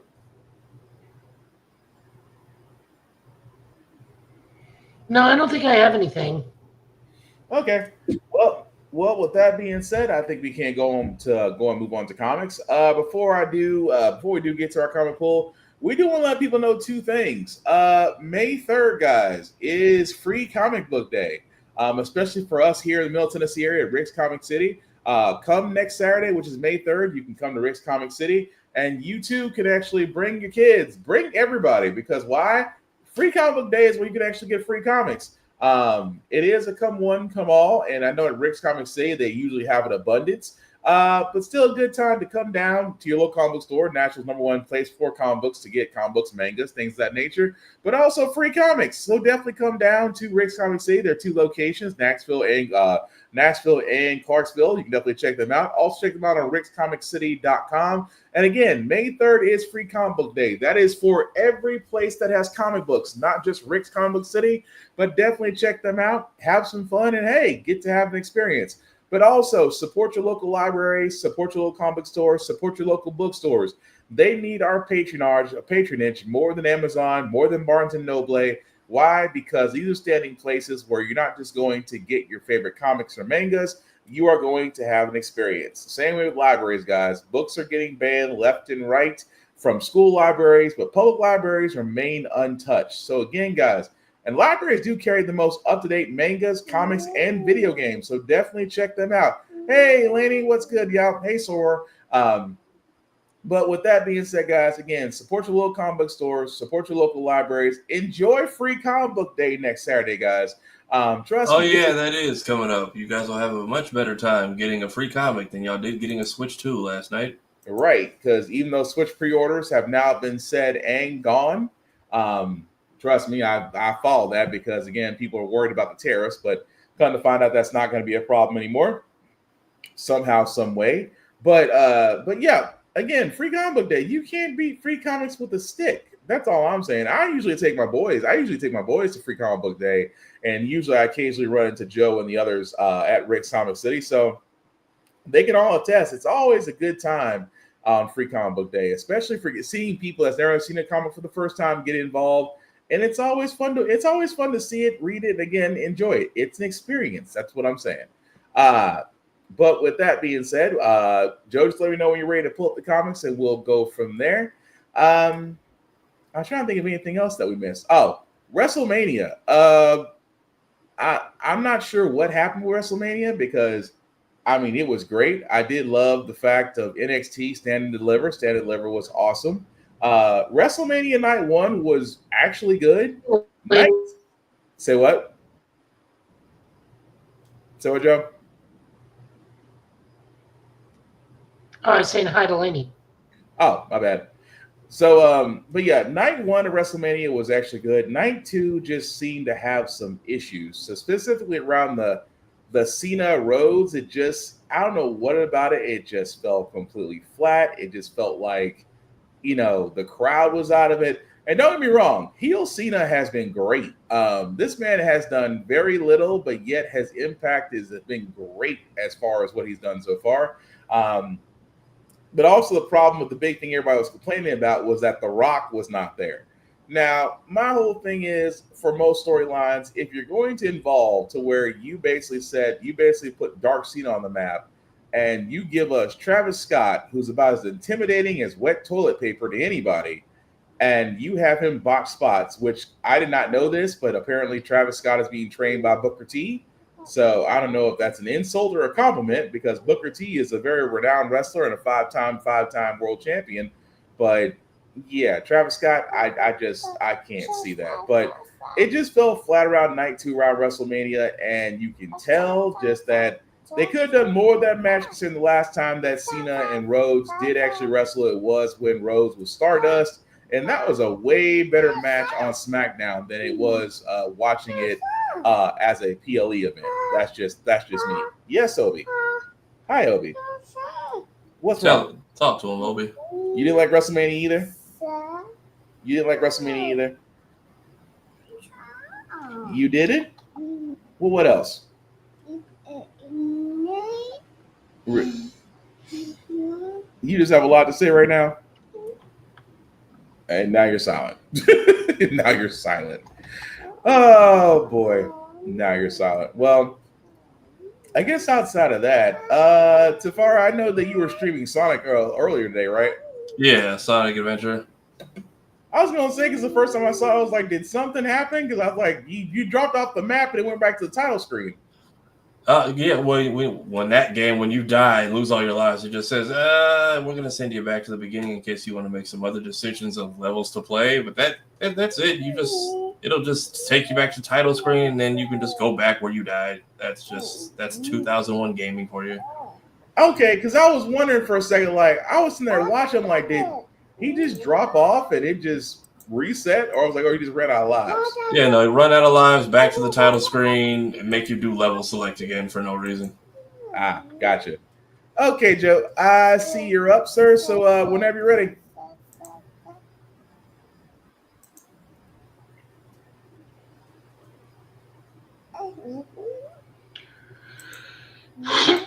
Sorry. We got Superman number 25. This is written by Josh Williamson, art by Jamal Campbell, Eddie Barros, Iber Ferreira, and Dan Mora. Colors by Alejandro Sanchez and Jamal Campbell. This is the ending of the biggest arc they've been doing. Is looks a good guy or a bad guy again. Mercy unleashes a hybrid clone of Lex and Superman, but because transparent, they'll be able to do this. It's not a perfect clone, and things get a little bizarre. Light goes on. Lex is Lex, but it's still good Lex at the same time. It's very interesting. Oh no, good book, great art. Jamar Campbell and Dan Moore are just doing everything under the sun to make this a gorgeous looking book. Oh yeah, I agree. This was a good, interesting story. I did love the fact that you still had Witch Lex. I mean, you still have the memory loss Lex Luthor, and then you have the bioengineered Lex Luthor. It's like kind of his two halves of the same person actually fight each other. But yeah, I really did enjoy it. We got Absolute Wonder Woman number 7, written by Kelly Thompson, art by Mattia de Ilis, and it's like ink art and color, all by Mattia de Ilis. We are continuing from the last time where she's in the underworld, and we learned basically the old parable of the Lady and the Tiger. So good stuff. Gorgeous art. I love the way the gods are depicted. I love how Persephone is made in this book. Diana will always be Diana, even in this book. Continues, and I love the little trap that Hades has for her, and the bargain they have for her. All I can say is, Tom King, take notes. This is actually how you tell a Wonder Woman story. What are you talking about? The Wonder Woman story we got going on right now is fantastic. Murder on Olympus? I'll put it this way about Tom King. My issue with Tom King has always been highs and lows. He's never been consistent. And you are right. The Murder on Olympus story is great. And yes, he's a part of it, but it's just like I don't know what it is about his consistency. I mean, it's not consistent. It's like you'll give great issues, and then you'll give worded too much cerebral and not enough action. But again, that's just my gripe. Still say you should read it.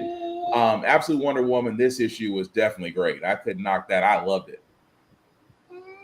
I never thought they'd be able to accurately depict the Lady and the Tiger parable as well as they did in this.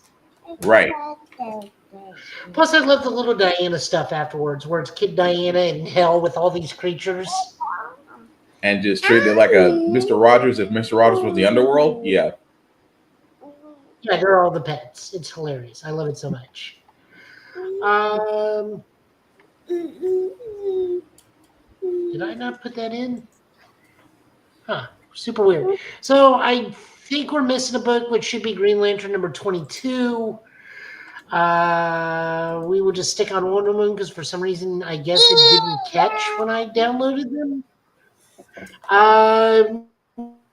Notable things to think. Hal Jordan and Carol fight Hector Hammond to a standstill. Meanwhile, Kyle and his people find... this is kind of a BS resurrection. They find Dan Garrett alive. And for those unaware who Dan Garrett is, he is the original Blue Beetle. He's the one who got the Scarab to work for him, but it was so badly damaged that it could only make a basic armor. And because it was damaged, the armor would fluctuate, which is how they explain Blue Beetle changing publishers so many times. And the costume design would be different most times. So that's how they designed that. But now he has a new Scarab, which makes him the Silver Scarab. As a huge Blue Beetle fan, I am ecstatic, but I also call just utter BS on this, like, out of nowhere resurrection for the character. Kyle's still doing great stuff. Jeremy Adams is doing a really good job with this version of the Green Lantern Corps. I'm really enjoying it. Green Lantern, not Green Lantern Corps. I do dig that he at least entertains the thought that Kyle's out there and needs to be as important as everybody else. Sorry I didn't get the book. I don't know what happened. That was a little weird. It's all good. Moving on over, we got Magic number 4. This is written by Ashley Allen, art by Jermaine Peralta, colors by Arthur Hesley. Magic and Danny Moonstar are front and center on this one. So a reunion of original old New Mutants, now that they're a little older, and weird stuff happens because Danny's powers enable her to psychically project and physically manifest fears. Meanwhile, Ileana is, of course, Demon Queen of the... Well, not anymore. Now she's just kind of a mistress, considering Madeline owns the Demons of Limbo now, being Goblin Queen again, but still. Magic, demons, and a whole lot of fun. I love this book so much, but I'm also biased. Again, because Magic, I'm always going to say when I'm biased. At least you're honest about it. That's what I'm trying to do. I'm going to be honest about it, that I'm biased. I'm biased because Magic is one of my favorite X characters. Like, just straight up. Player Marvel Rivals, and that's because I just can't select Emma Frost because someone's already got her. But I always have Ileana to go back to. She always takes me back. Okay. I don't deserve it. Next up, we got Amazing Spider-Man number 2. Written by Joe Kelly, art by Pepe Larraz, colors by Marty Garcia. We just go deeper into Pete's little psychotic break due to being drugged. Apparently, he smashed up a lot of cars in New York, meaning people don't like him again because they think he was rampaging while in his mind he was fighting nearly every villain he's ever come across, with the exception of Hypno Hustler and the Kangaroo.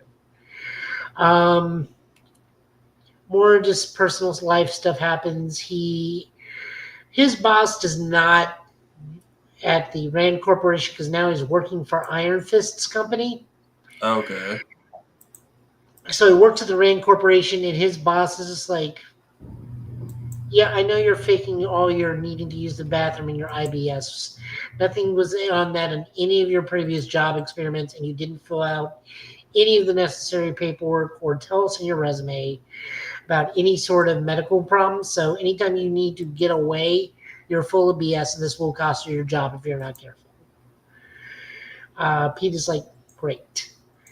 We do learn who is doing this stuff to him.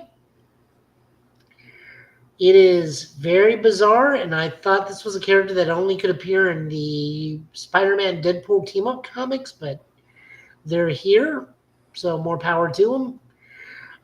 Gorgeous art. I will say this. They got a really good artist for this first art. I love Pepe Larraz. Okay. So not too bad. They're better, but it's definitely a step up from where we were last year. in terms of Spider-Man. Yeah. I mean, you're not wrong, but also I'm comparing this to last year's Spider-Man. Fair assessment. Moving on over, we got One World Under Doom. This is written by Ryan North, art by R.B. Silva, colors by David Carell. Both the Avengers and a version of the Masters of Evil, which is not the Masters of Evil that's currently happening over in the Avengers book, but a more well-known version of the Masters of Evil, currently trying to take on Doom. And they learn Doom didn't use any underhanded tricks. He was on the up and up. He's been on the up and up so far. But they're still going to fight Doom anyways because they still don't think Doom has a longer game than free healthcare and education for everybody, and everybody gets along because the world is under one signified rule, which they think is bad. Very much. Then we learn that Dormammu's like, he's weak. I can take over Earth now. I just like that the Avengers all... Go ahead. No, I was just saying it's an interesting issue, but go ahead, Joe. I just love that the Avengers like, oh, he has nothing planned. Yeah, okay, we still need to stop him though, because it's Dr. Doom. But of course. Look, as long as they don't character assassinate anybody like they did in Civil War II, I'm fine.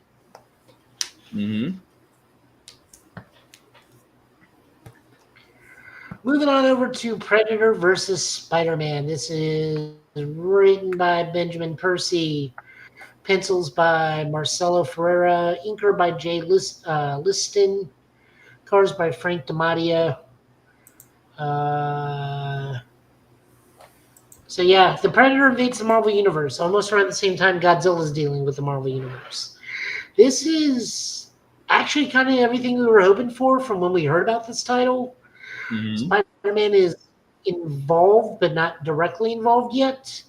The Predator is hunting things down in New York that he thinks can challenge him. And then we get basically what we asked for at the end of the issue. I did not see that coming, though.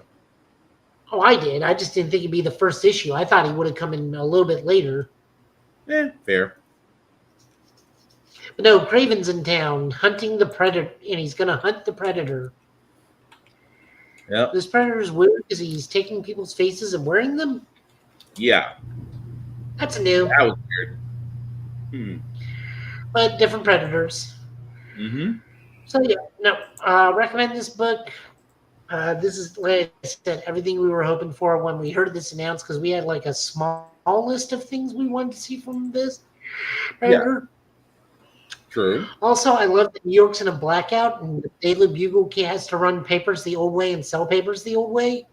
So the entire staff's across the city doing the old extra, read all about it. Nice. And J. Jonah Jameson tries to charge $10 to paper, and someone just looks at him. It's like, fine, $5. Wasn't there a blackout in Predator 2? If memory serves me right. Huh? With Danny Glover, wasn't there a blackout in Predator 2? In the maybe in the movie, wasn't there a blackout? Because it was Los Angeles, not New York City, but I think there was still a blackout. See, now I'm gonna have to go rabbit hole digging on that one. But keep going, Joe. Maybe. We got X-Force number 10. This is Legacy 300. This is also the finale of this version of X-Force, as this is one of the X books that is getting canceled. The story wraps up. Tank is exactly who you think it is. I called that from Jump Street, who Tank actually was. They defeat the bad guy, La Diabla and her group, called The Solution, which is Rampage, which is pretty much just like Sasquatch with that. Oh, and they bring back a character I've not heard of, at least not since the 90s, Opus Magnum. like right out of left field, but they got to tie that up because this was the final issue. So everybody wins, and then Surge gets resurrected as a living energy being. Yeah, that was just, it was okay. Yeah, no, I said this is not a strong finale, but you only had 10 issues to work with. But like Colossus being Tank is like the worst kept secret ever. Like just True. from Jump Street, it's like, no, this is Colossus. Just tell me he's Colossus. Very true. So bad. G.I. Joe number 6. This is the finale of the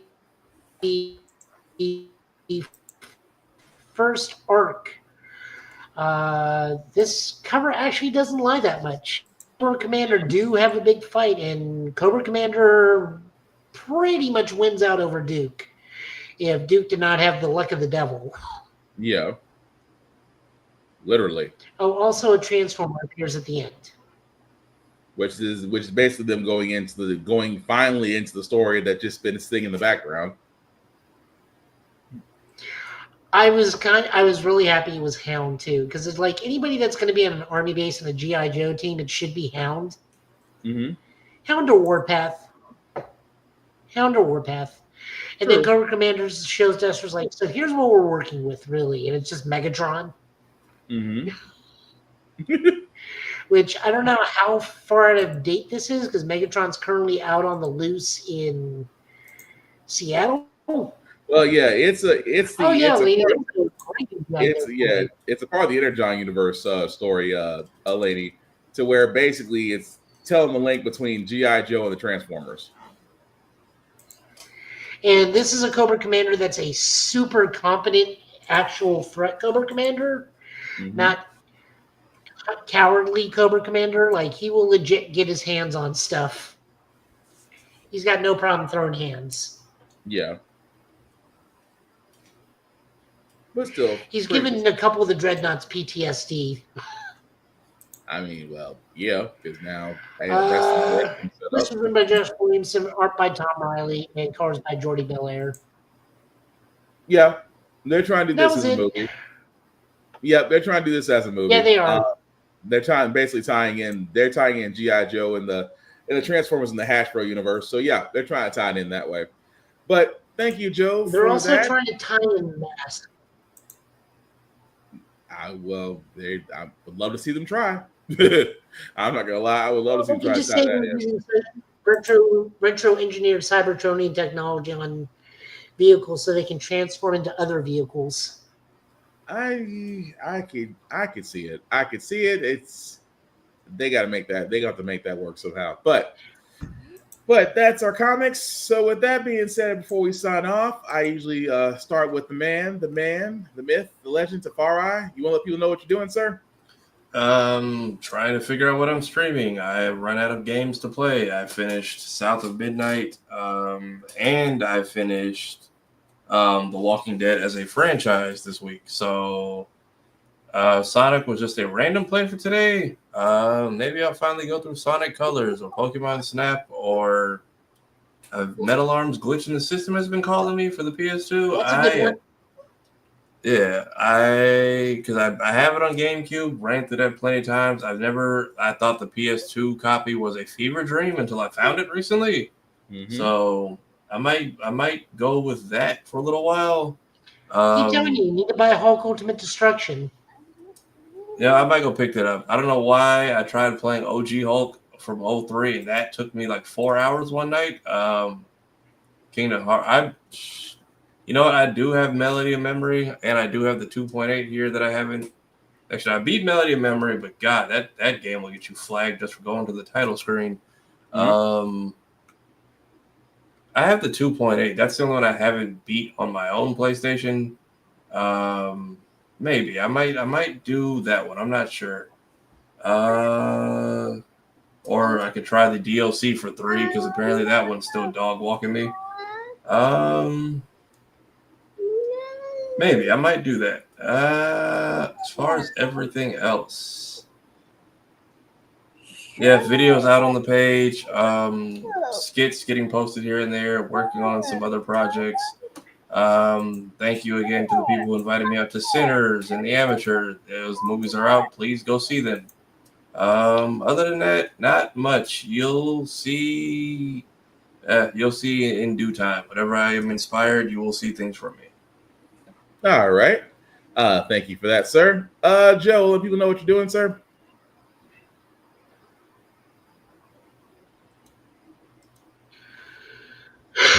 Not much online because just because of the job. Hopefully things will calm down a bit. May is API Heritage Month for now. So I will be everywhere in Nashville through the month. Plus May also kicks off movies. So I will be in a theater in Baron Zemo next Friday. Yeah, next Friday. For Thunderbolts, I will be at a Nashville Sounds for API game. I'll be at the soccer game for the Nashville Football Club for API night. We'll be doing an API Heritage event over at the Frisk Museum, Art Museum at some point. There's just like a lot of stuff going on, so I'm going to have very little time to be online outside of the podcast. I do plan to stream when Mech Warrior Clans Up Ghost Bear comes out, because that is going to be fairly soon. So expect at least a stream of that, because I will always stream new Mech Warrior when I can. But streaming is probably not an option for me at the moment, outside of when I can. But it's kind of hit and miss, especially with work and with everything going on. So, you know. But I'm around. I'm here. I'm at least here for the show, if anything. All right. Fair enough. Thanks, sir. Before I do get to myself, guys, shameless promoting as we always do here on the show. I do want to shout out to APR TV. Why? Because basically the Get Bit podcast shows on APR TV. You can find APR TV at alwayspressrecord.com or on the Roku or Amazon Fire TV app. Definitely check that out along with the other shows there at APR TV. Also, BlurStation.com. Again, we keep talking about BlurStation.com because we want it to be bigger than Tubi. Tubi is great, but Tubi is also owned by the same guys who own Fox. And right now, they are making bank off our viewership. Why can we not do that for ourselves? Definitely check out BlurStation.com, guys. $10.99 a month to stream it. If you select the Join Now button, select the Blur's Eye View Affinity membership, select anybody there on that list. We would all appreciate it. Again, it's $10.99 a month to stream BlurStation on all smart devices. After paying for 36 months, you get the ability to own a piece of BlurStation, and it does not get any easier than that. But definitely check them out. As for yours truly, as Obi is awake, say hi, Obi. Really? Now you get quiet?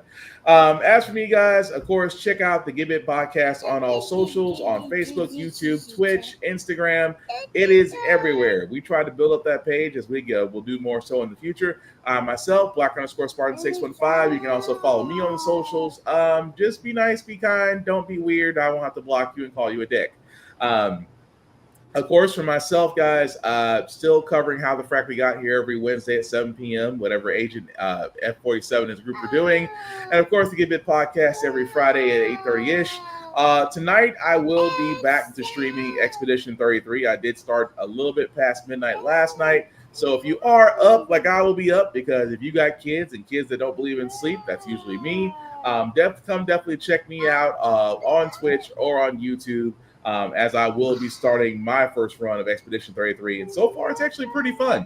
But definitely check me out there. Outside of that, guys, the rules still apply. Before I get to the rules, again, for everybody, don't doom scroll. I know a lot's going on right now in the world. Our show is the way we do our show is to basically be a distraction from that, to unplug and actually have some fun. And we hope we've done that for you tonight. But aside from that, don't doom scroll. Do something that makes you laugh. Do something that makes you happier. Do something that just distracts you for a second. Check on your friends. A call or a text can do so much more. At the same time, guys, protect your peace.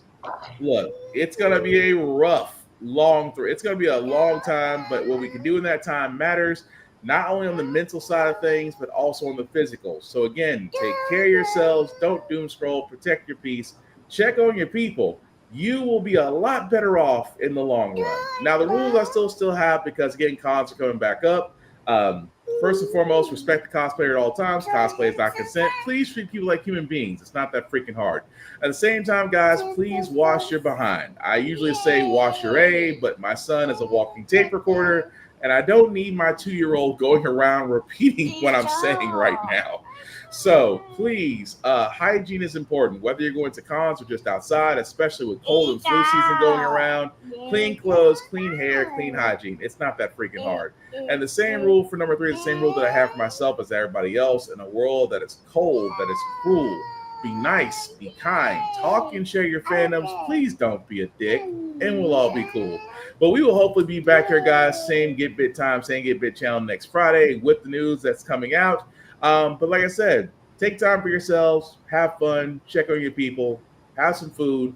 Hopefully for me, because there's some food I can't enjoy anymore until I get these levels down. But fellas, any last words we call tonight? Hey, log off, go see a movie, go play a game. There's a lot of stuff out there. Yeah, lady, I missed that, but don't worry, he didn't catch it. But yeah, like Farah said, go catch a movie. Go catch Sinners if you haven't already seen it. I hope to go see it. I hope to go see it tomorrow with my wife. Once we find the kids, somebody to watch for a couple of hours.